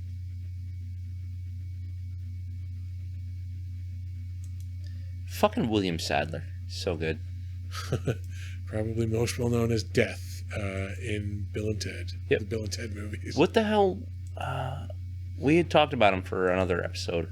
It was recently, and I'm trying to remember what it was.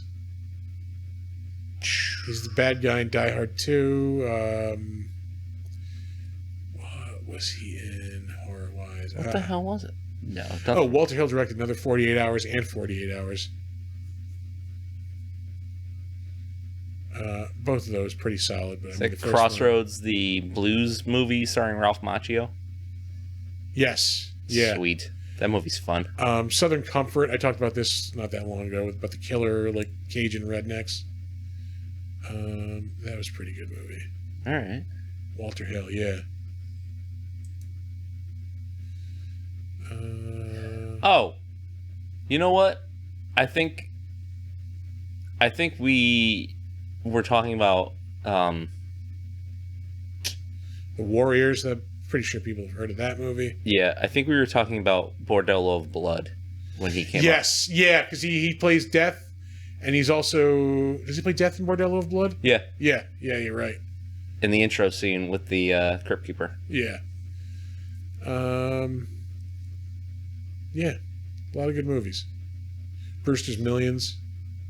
Richard Pryor. Now we're talking about somebody who's not even related to this fucking movie at all. Yeah, we're talking about Walter Hill. Yeah. Let's get our shit, dude. This is going to be our first over 2-hour episode in a while. Yeah? We're still not back where we started. We still have like 5 or 6 more entries. Oh, we're on Marg Helgenberger. Oh, yeah. Mark. Hey, Matlock. Matlock, yep. Old People Solving Murder, Spencer for Hire, and she was on the soap opera Ryan's Hope for a couple of years in the early 80s. Moving on to Michelle Williams, who played young Syl. I mean, she was on Dawson's Creek. She's in those subpar Venom movies. She's in The Greatest Showman. I heard that the first Venom movie was good. I haven't seen it, obviously. Put it it's the same category as I put this movie, where it's like, it's bad, but I enjoy it. Like, okay, it's got its moments. I wish it was R-rated because it would have been better. Yeah. Whatever. Especially the Carnage one. Oh, no, the Carnage one was R-rated. No, it's not. It's PG-13. Are you sure? It's so bad. There's not a goddamn drop of blood in that movie, and like, no shit. Yeah. Carnage? Yeah, exactly. That doesn't make any sense. Anyway. Ugh. Fuck. Oh yeah, Michelle Williams. You know what? We're gonna move on. Next up, we have Jordan Lund. There was a reason I fucking saved him. He's in Star Trek. He's in a couple of Star Trek things. I think that's why I saved him. Law and Order: Criminal Intent in 2010. Star Trek Enterprise in 2003. Frasier shows up again. NYP. Oh, he's in the Jamestown episode of Firefly. Oh shit, That's why I saved that. that's a way good reason. Yeah, a great episode of a great one-season series. Jane, the man they call Jane. If you're not familiar with the series, Adam Baldwin plays this character Jane, who's like their heavy, like their muscle guy. Yep. Yeah. And like they go back to this planet where like I forget what happened, but like he did something there like years earlier. He was robbing the main like rich guy that lives on that planet and kind of runs that planet. Yeah. And then had to throw a bunch of weight off his transport, and it wound up being like the money. Yeah, so people thought he was like this Robin Hood character. Yeah. So they go back to this planet. He's like this legendary character, But he also threw his partner for weight.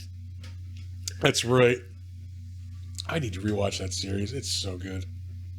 Yeah, what the hell is he's talking about mudder's milk? He's like, all the vitamins and minerals you need, plus 15% alcohol by volume. ER shows up again. Tenchu. Remember those Tenchu Stealth Assassin? Tenchu 2 is a fucking badass game. Yeah. Those were good games. I didn't play the third one. I don't think I played that one either. Love the second one though.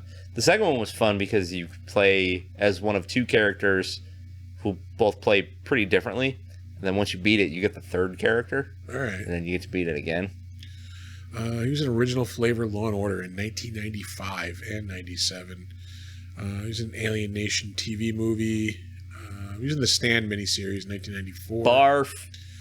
Walker, Texas Ranger in 94 also. Sick. 1983, he was in Star Trek Deep Space Nine. I dig it. Cheers back in the day. He's got like Star Trek fucking bingo, man. Yeah. He's on Next Generation as well. He's just missing Voyager and original flavor. Yeah. And like the newer ones as well. He was on First and 10, which is an HBO series I remember watching when I shouldn't have been able to. A lot of titties and comedy. Sweet. Back in the day. He was in the original Flash TV series from the 90s. There's a couple people in this movie who were in that. Oh, really? Oh, there it is. He was in 1990, The Adventures of Ford Fairlane, the Andrew Dice Clay vehicle. Gilbert Gottfried, the bad guy in that movie? Or he's in that movie. I think he was in it. Yeah. I haven't seen that in so long, but it's fucking ridiculous. He was in Fletch Lives. I dug those Fletch movies. They used to be, well, I haven't seen them in a while, but they used to be pretty funny. Yeah. They just released the trailer for the new one with John Hamm. Oh, really? I'm here for it. It looks funny. It's I think it's on like Hulu or something, so it's free to watch. Fuck it. I'm definitely going to watch it. Yeah. I wonder if it's going to be just one of the, like, if it's going to stand on its own or if it's going to be one of those things that's like, oh, remember this happened in the original? Remember this happened in the original? No, I think it hews closer to the book. Oh, okay. Yeah. Who the fuck are we talking about? Don Fisher. He played the important role of Aide in this movie. He is actually... I think he had like 2 lines of dialogue and then just kind of stood there with an earpiece. Yeah, probably. That sounds about right. He's been in stuff up to 2019. He was in the series Fresh Off the Boat on ABC. Also in Revenge, also on ABC. CSI New York. He was in the pilot episode of Dexter. That was way back in 2010. I think that's the character he played, my dude. Oh, you're right. Yeah. He was a pilot in an episode of Dexter in 2010. Good call. Let's see. He was in the show 24, CSI Miami, The West Wing. Again with the ums. NYPD Blue shows up again. The Big O. He did a voice in The Big O. That was when like Toonami first came about. That was one of the first shows. I think it was like the first Cartoon Network like original anime. No, it wasn't original. I thought they did it just for them. I don't think so. Yeah. Who knows? I know zero about anime, so I think it was a Japanese show that they brought over. All right. It's so fucking good though. It was like a giant mech, right? Yeah. Yeah. Yeah, he plays like, so the main character is like a weird kind of almost Batman character, but instead of like putting on a cape and cowl, Wayne type, yeah. Yeah, instead of putting on the cape and cowl and fighting crime, he jumps in a giant fucking robot. Oh man, I really wish I could go back to like that era of Toonami. Like if time travel is invented, just for like a night, I want to go back and fucking staying up until like 2 o'clock in the morning, watching Toonami in my parents' basement, like smoking a bowl. Oop, yeah, shouldn't say that on whatever. Okay, yeah. Who doesn't think that you do things like that? This dude did a lot of anime voices too. He did Gundam. Holy shit, yeah. He did a voice in Cowboy Bebop, the Bohemian Rhapsody episode. Trigun, which I really wish they would put that on. Yeah, they're doing a reboot. I will get to that in a second, but they're doing a reboot of Trigun, which I'll check out. I don't want that. I'll give it a shot. Out of nostalgia. The original is just so fucking charming. Yeah, that was such a again. I fucking outright hate most anime. I loved Trigun. Yeah. Because, again, it was that early Toonami where you could just, again, it's the middle of the night. I'm going to watch Trigun, Cowboy Bebop, Rain. Rain. Yeah, Rain the Conqueror. Rain the Conqueror. Fucking Peter Chung. Yeah. Anyway, before he was in Trigun, in 1997, he was in Murder, She Wrote! South by Southwest, the Murder, She Wrote TV movie. He was also in Star Trek Deep Space Nine. I love it. And he was in Star Trek First Contact. Very arguably the best Star Trek movie. I did like Nemesis. It's been so long since I've seen that one. Nemesis was the one with the Picard clone. Isn't that the one that's like also like critically like one of the worst rated ones? I think it's suck a dick. Like, Tom Hardy is the clone, isn't it? No, the first Star Trek is the worst. Yeah. Because you know why? Nothing happens. Yes, I do believe that was Tom Hardy. Yeah. I'm thinking maybe Insurrection is the one I'm thinking of. It's like I remember seeing that in the theater too. There was a next gen era crew movie that wasn't very good. Yeah, it was. Like I said, I think it might have been Insurrection. Yeah. Nemesis was fucking great. Yeah, First Contact was really great. I liked that one a lot. He's in the movie Forrest Gump, Army Recruiter. Sexual outlaws. That sounds like a straight up Skinamax movie, especially that era, 1984. Yeah. He was in Walker, Texas Ranger. It shows up again. I argue that show shows up almost as much as Murder, She Wrote on this podcast. It really does. The 90s and 80s Hunter TV series. Woof. And the Fist of the North Star anime from the 80s. Oh, man. We're almost there. 4 left. Esther Scott. I don't even remember who the fuck she was in this movie. Was she the lady on the train? She might have been. She might have been. She did some voices for Grand Theft Auto 5. Let's see. She's in the movie Dreamgirls. She was in the Monk TV series. The Tracy Morgan Show in 2000. That was Tracy Morgan had a show in 2004. I didn't really like the Tracy Morgan Show. I've never been that much of a Tracy Morgan fan, to be completely honest. He is kind of hit or miss. Yeah, like I don't know. Sometimes I find him funny. Yeah. He was really funny on like 30 Rock. He was great on. But again, that's more of like a controlled, like scripted thing. Yeah. So I don't know. I mean, I don't know. He has his moments. ER shows up again. This dude was in. Oh, I'm sorry. She was. It's not a guy. She was in Austin Powers. This fucking guy. This fucking guy. Let's see. Brimstone, the TV series. Wasn't that about a cop who was the devil or like a demon cop or something? I don't know. Let's check it out. It's worth checking out. A dead cop sentenced to hell is returned to Earth by the devil to recover escaped evil spirits. Yeah, he's a hell cop. Oh, Jesus. Lori Petty, what the fuck are you doing? This is in 99, so she had just done Tank Girl? Yeah. Tank Girl was like 94? Was it really? That's an old movie. I thought Tank Girl was like 96, 97. Hold on. I'm going to say 94 for Tank Girl. You could be very correct, but 95. Split the difference. Split it.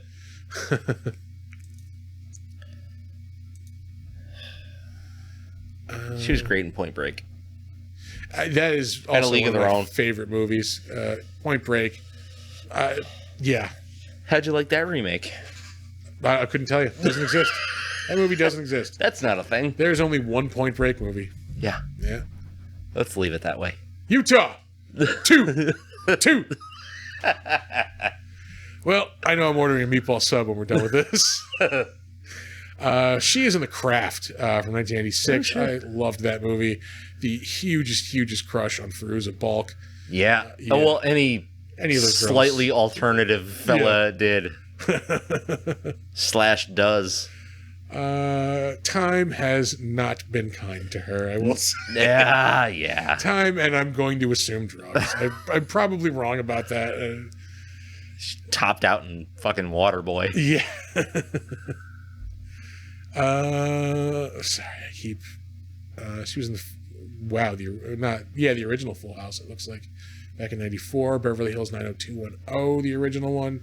The Brendan Fraser classic Encino Man. She was in Boys in the Hood in 1991. Encino Man is fun, but is not good. Yeah. I think the reason I saved her, she's in the Ewoks TV series from 1986. Yeah, that was not good. Any of those like mid 80s Star Wars properties are so bad. Yeah. Ewoks, droids. Yeah, that was pretty much all we had because they were bad. Shirley Prestia. I believe she was the girl that gets kidnapped, that Syl kidnaps and like uses to like fake her death. Victoria Roth, PhD. Yeah, I think that's who she is. I think. Maybe. And she had glasses on. That usually, when a woman's wearing glasses in a movie, it means she's smart. Oh, is that what it is? It's Hollywood shorthand for that. Yeah.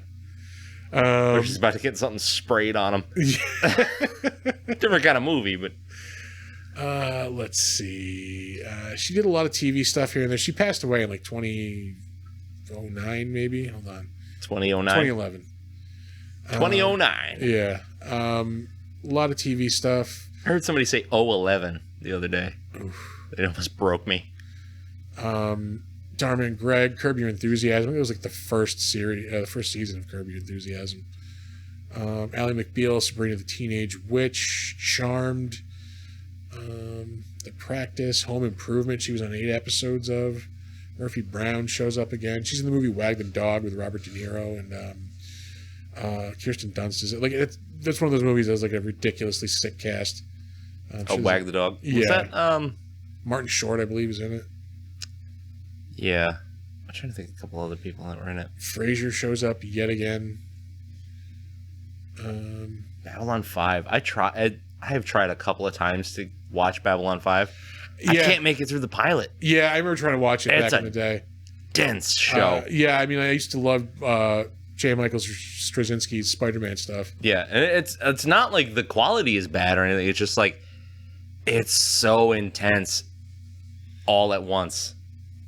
Let's see, a lot of like TV sitcoms. Step by Step, Martin, Mad About You, LA Law, Sisters, Baby Talk, which was the TV sitcom of Look Who's Talking. Oh God, It was horrible. She was in an episode of Alf, Mr. Belvedere, Night Court, 227, Married with Children. She's on all these big 80s TV shows. Cheers. What episode of Married with Children? I know I checked it out. It's the one where there's like a peeping the Tom. serial peeper. And yeah, Peg is upset that he hasn't peeped on her, so Yeah. like Al pretends to be the peeping Tom. He's in the window. Peep peep peep peep. That's right. Peep, peep, peep. He's in the window. Oh, I love that fucking show. Oh god, that show is so dumb but so funny. Peep, peep. Mama's Family was a big syndicated comedy show in the 80s. The Facts of Life. I did watch a lot of Mama's Family in the 90s. Yeah, I watched a lot of that show.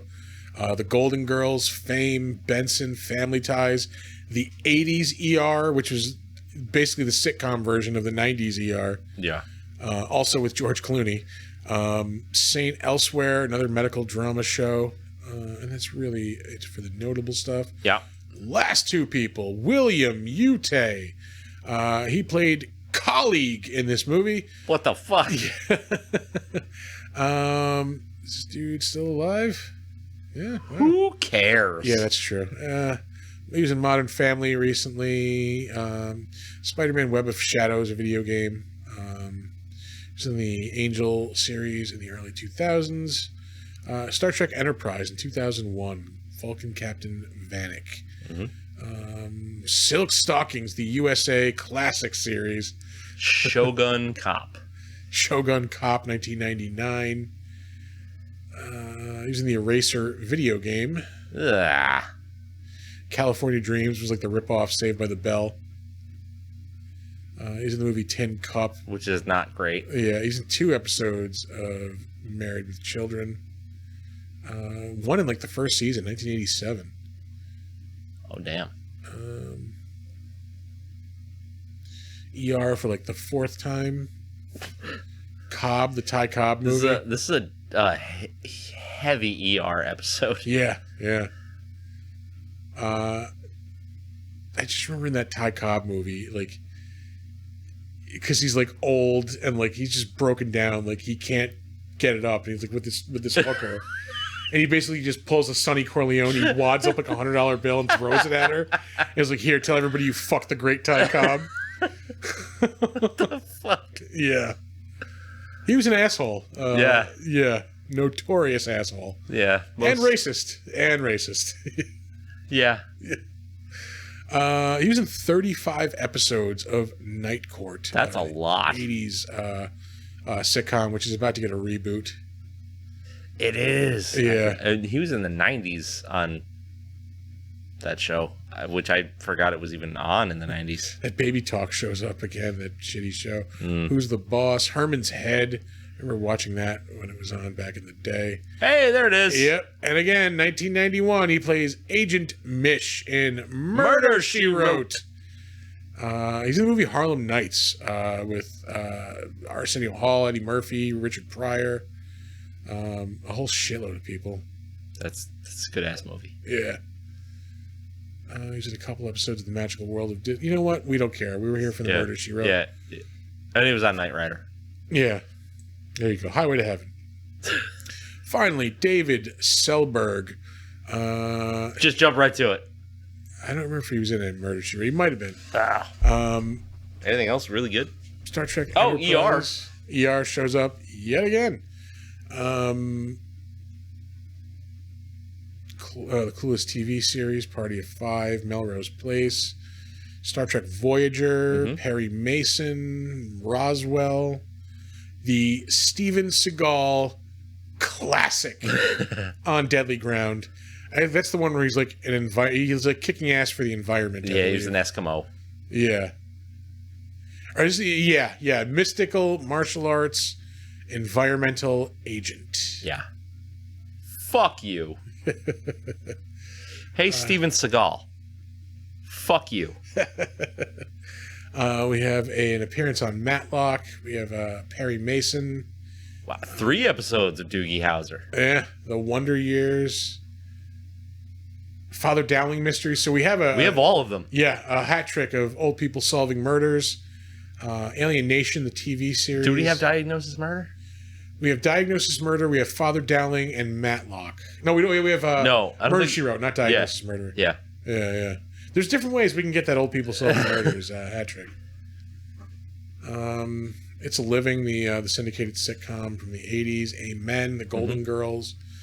L.A. Law. Born in East LA. Yeah, the Cheech Marin movie.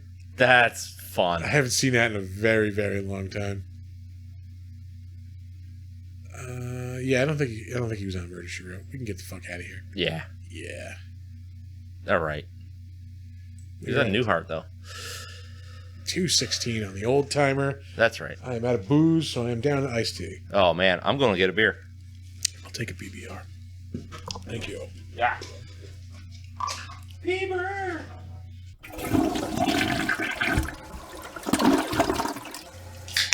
Well, here we are at the crap show. The movie stopped again. We don't care. It stopped forever ago. Yeah. Oh, that's right. Yeah, we mentioned the Long Island iced tea. It's got tea in it? No. We're coming up to the creepy scene. That's a dirty thing to do to somebody, by the way. Feed them Long Island iced teas when they don't drink. That's like somebody, giving somebody who's never done drugs before meth or like crack on their first. Yeah. A little thing called black tar heroin. Yeah. You shoot it into your balls. I love how none of them recognize her when all she did is cut her hair like 2 inches and dye it black. Yeah. Yep. I mean, I'm not gonna lie. It does change a lot of her face. But you're telling me Alfred Molina... If I'm hunting for somebody, yeah, I'm looking at their face. Especially, like, if you're Alfred Molina, you are on the hunt for an alien that is, needs to sleep with somebody, and some strange woman just shows up in your room wanting to bang. Like, yeah. And granted, this is after the scene where she supposedly has died, but they're not 100% convinced she's dead. Yeah. He's just like, oh, you looking to get this pipe? This is right before she has like the weird sex dream about Michael Madsen too. Yeah. No, not sex dream. I think she sees herself she sees them like having sex. I thought she saw like she was dreaming about him like hooking up with her, like because he's like behind her, like he comes through like a doorway, and like I don't. Yeah, it's a very very weird sequence. Yeah. From here on out, the movie's fucking strange. And like, why does Marg Helgenberger have the hair of a 55-year-old woman in this movie? The 80s, man. Yeah, this is the 90s. This is the mid fucking 90s. Yeah, but the 80s carried over hardcore.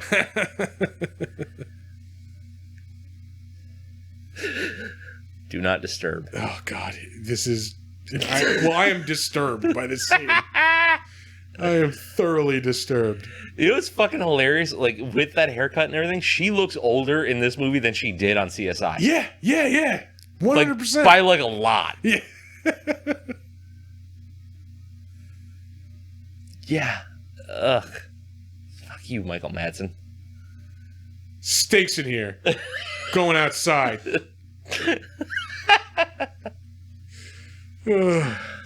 Oh, that's never gonna go away.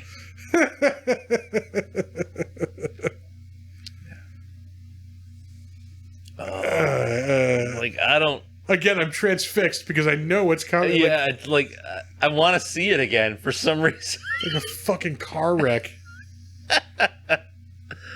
Housekeeping. And again, what housekeeper is working at like? They're in a nightclub for Christ's sake. It's supposed to be. It's like midnight. Yeah. Yeah. Let me just change the towels in this room.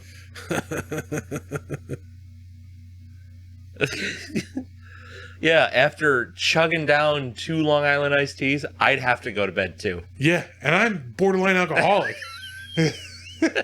Those are not for people that want like a refreshing beverage. I need to get drunk as fast as possible. Yeah. It's like, what's the worst thing I can do to myself? Drink all of the liquors in one It's glass. either a Long Island iced tea or just slam a bottle of rubbing alcohol. What do you want to drink?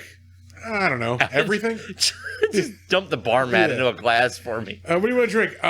All of the stuff that's like run off of the bar into the drain? Yeah, give me that. You just wring out that towel. I thought this was hilarious. We just hated the girls like, oh yeah, where are your boyfriends? And then they just show up. You shouldn't be here by yourself. Oh. The fucking shame walk that he does away from him. Yeah, he just slinks away. Oh God, here we go. She's pulling off his fucking socks. Like, oh, stand up. Yeah. Oh.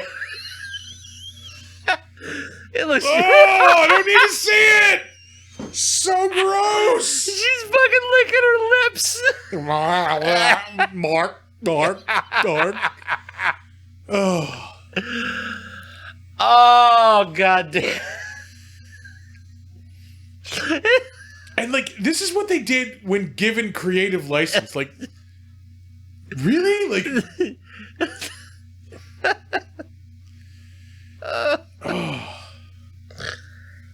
fuck this movie. fuck this scene in particular. Like, from the crash on, this movie is fucking dopey. Yeah, it really does go off the rails after that car crash. So, yeah, that's why it gets a 6. Like, it's mostly a good watch, but then it just gets real silly. Like I don't even want to talk about it anymore. And like this, I thought this was weird. Like, he knows what's his name's in trouble. Why does he not like at least knock on the door here? Why does he just go over to fucking Michael Madsen's room? Like, Yeah. if you know your friend's in trouble, like at least knock on the door, like to interrupt what's going on. Yeah. And apparently he comes quick too. So. Yeah, she just fucking slid it in like a second ago. Like, he's done already. They're already passed out. She's chewing on it. Yeah. They ain't even broken a sweat yet. Like, what the fuck? Yeah. Fucking stinks in here. Stinks in here. Going outside. On to something completely different. As you know, I have video game ADHD. And I cannot, for the life of me, play through an entire video game. I'm an idiot. Oh, nothing in that, huh? Yeah, nope. Nothing in there. Anyway, go ahead. Yeah. So I recently loaded up Blasphemous again. I bought that. I started playing it. That game is so cool, but so hard. Yeah. I played it for a little bit. I'm like, and then I just put it down. And It's the Dark Souls of, like, side-scroller Metroidvania games. I've been playing this game this week called Gang Beasts. I think it's from a couple of years ago. Yeah. It's kind of like a fighting, like, wrestling game, but with, like, jelly men. Yeah. Yeah. So, like, it's a lot more, because when you're playing it, when you first play it, like, this is fucking dumb. Like, none of these buttons do anything. But then you realize, like, they do. Like, it's a very subtle, like, strategy to it. Yeah. And it's actually really fun, because, like, each board is, like, you have to, like, throw, like, other people, like, off of, like, it's like a sumo match, basically. You have to throw them out of, like, a ring. Yeah. But it's, like, you're on top of a building, you're on top of, like, moving trucks, you're on, you know... It's kind of Smash Brothers-esque. Kind of, yeah. And it's actually really fun. I've been playing a lot of that lately. Is that on Steam? Yeah, it was on sale this week for, like, $8 or $9, and I just grabbed it, yeah. Yeah. So I wanted to grab the new Turtles collection that came out, but it's fucking $40. Yeah, it's a lot. Yeah. No, I'll wait on that one. They are working on another Turtles side-scroller video game, I think. Sequel to Return of Shredder? No, I think it's like a AAA title. Really? Yeah. All right.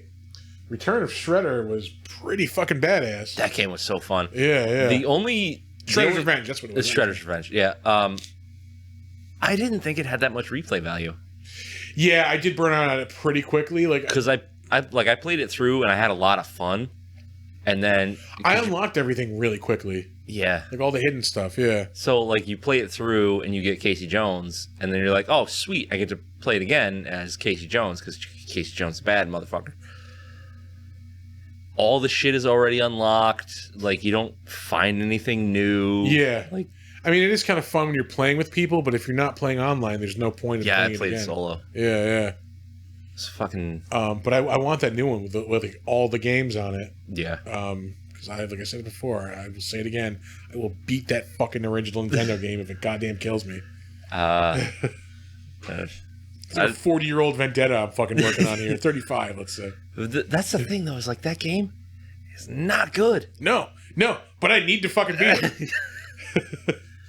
This is unfinished business. I'm going to say if 10-year-old Chris didn't beat it, current Chris cannot beat it. Have you tried to play, like, games that you would have smoked back in the day recently? Yeah. Nope. They're abysmal. Yeah, can't do it. Like, there was a point in time I probably could have beaten Super Mario Brothers in 10 minutes without losing a life. Yeah. Like, if you tried to get me to do that today, like, ooh, I don't know if I could do it. Yeah. Yeah, I was never... Here's the thing. I've never been, like, good at video games. There's a bunch that I've beaten. So if you take, like, the kid that was never great at them, and then the adult that hasn't played them in fucking 20 years, I'm going nowhere in these fucking video games. Yeah. Like, I'll load up some of my old emulators and stuff and try to be like, oh, yeah, I used to play this all the time. And then, like, 10 minutes in, I'm like, this game is fucking crazy. Like, I can't do this. Yeah.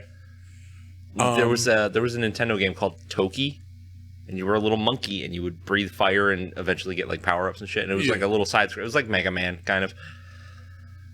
I beat that game.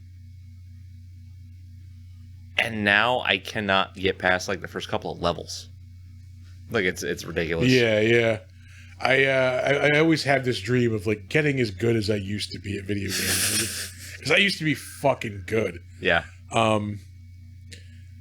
Like when, like, cause again, like I was just born before like esports like could have been a thing. Yeah. So like when it was like first starting, like when PS2 was coming out, like I was just kind of like aging out of all that because it's when I like got an actual real job and like you know, had a real life. Yep. PlayStation was reaching out to me for stuff like that, like, and I just never really like I can't do any of this shit like anymore. Yeah. But I used to be in like tournaments and shit. Fucking. I remember the day it was over for me. Yeah. This was like 98. Let's say 1998, 99. I was in a Time Crisis tournament. Oof. And I remember nobody knew who the fuck I was because I don't like people at all. Yeah. So like I'm not hanging out. Familiar. Yeah. Yeah. So like there's this big tournament at the fucking arcade at Crossgates, and there's this dude I went to school with who I knew, and like he was just fucking like hot rodding and grandstanding. And Yeah. He thought he had it wrapped up.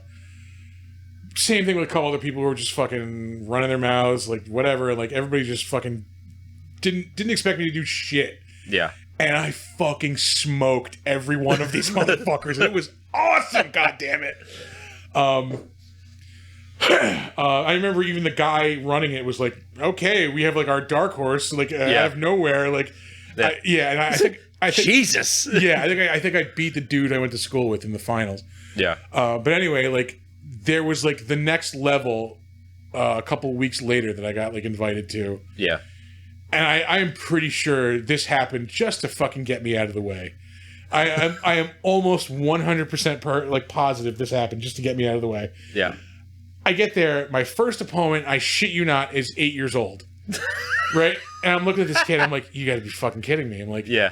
Because the prize is like the grand prize for that level of the tournament was like a fucking Time Crisis machine. Yeah. So like in my head, I'm like, I'm already making space in my apartment for this. Like, okay. This little motherfucker picked up this gun and like it was like he was Wyatt Earp, dude. Like it was just fucking. He was making shots I wouldn't have even thought of making, and fucking like, like. I'm just like I think I even like at one point was just like, what the fuck you, kid? Yeah. And that was how I lost that tournament in the first round. Yeah. That's rough. Did he go on to win? Get the fuck out of there right after that. I didn't stick around and find out. I got shame drinking to do. Fuck. I turned into the guys I beat at the last one of these things. Yeah. The kid was there with his fucking mom. Like it was like he. God, I'm now angry about this 25 years later. Well, I guess you got to get a Time Crisis machine. Yeah.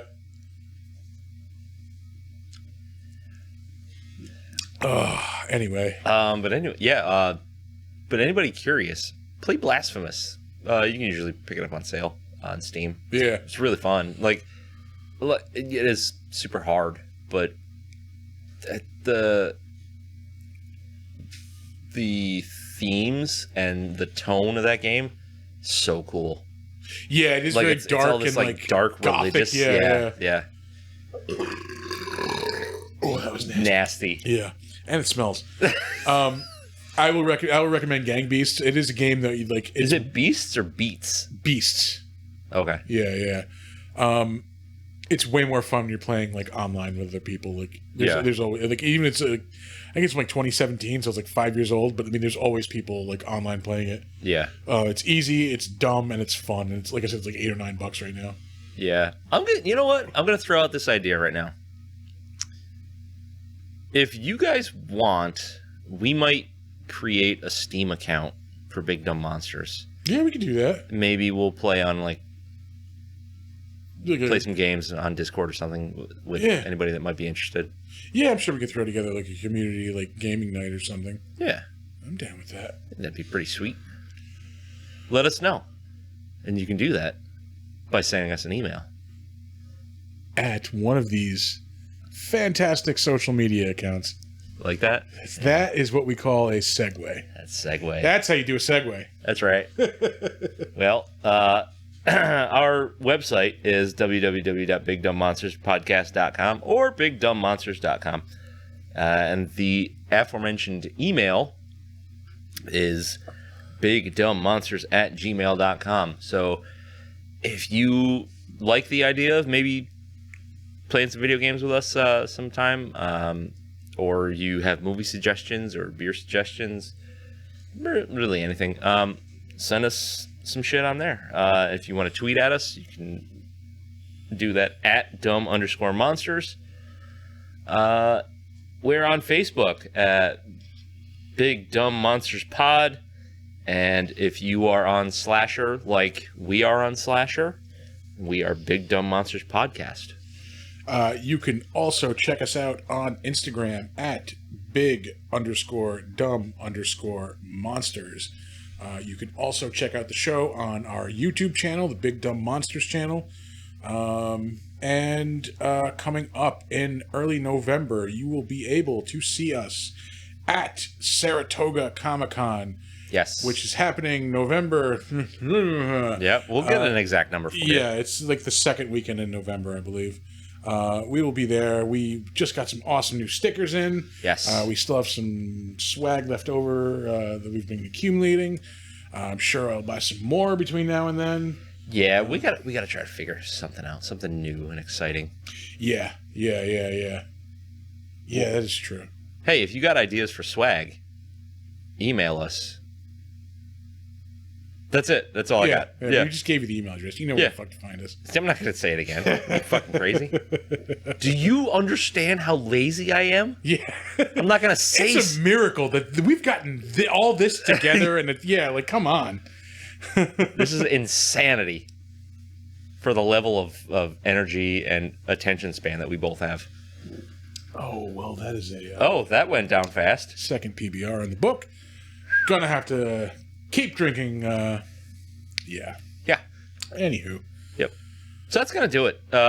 Hey, watch Species, if nothing for the comedic sex scene. Oh, it's the tentacle scene. Yeah. Tickle. Tentacles. There we go. Tentacle. Tentacle. Oh, man, it's so silly. This woman who just gave a filthy blowjob is now dressed like a mom at a barbecue in the fucking late 90s. You think she choked on it? Oh, Marg. She had tears running down. God. She had tears running down, didn't she? Sounded like this. God. And hey, if you like giving or receiving sloppy ass blowjobs, not shaming nothing at all. wrong with it. No, hey, have at it. Yeah, no, there's no shame in it. We just think it's funny. Yeah. So it's just creepy to fucking see Michael Madsen, She looked at his dick like it was like a movie star. Yeah. Like it was attached to a movie star. It's not. Oh, God. Yep. Yeah. So that's it. As always, don't let ghoulies eat your ass. Don't sleep in a deathbed. And I will add, just for this episode, if you're a director, do not ever fucking subject us to a shot that is filmed between the hairy fucking thighs of your leading man. We don't want to fucking see it. Nope, that's it. Yeah. I don't know which way that is, but Yeah. We're going to end the show. Yeah. Have a great week. Bye. It stinks in here. I'm going outside.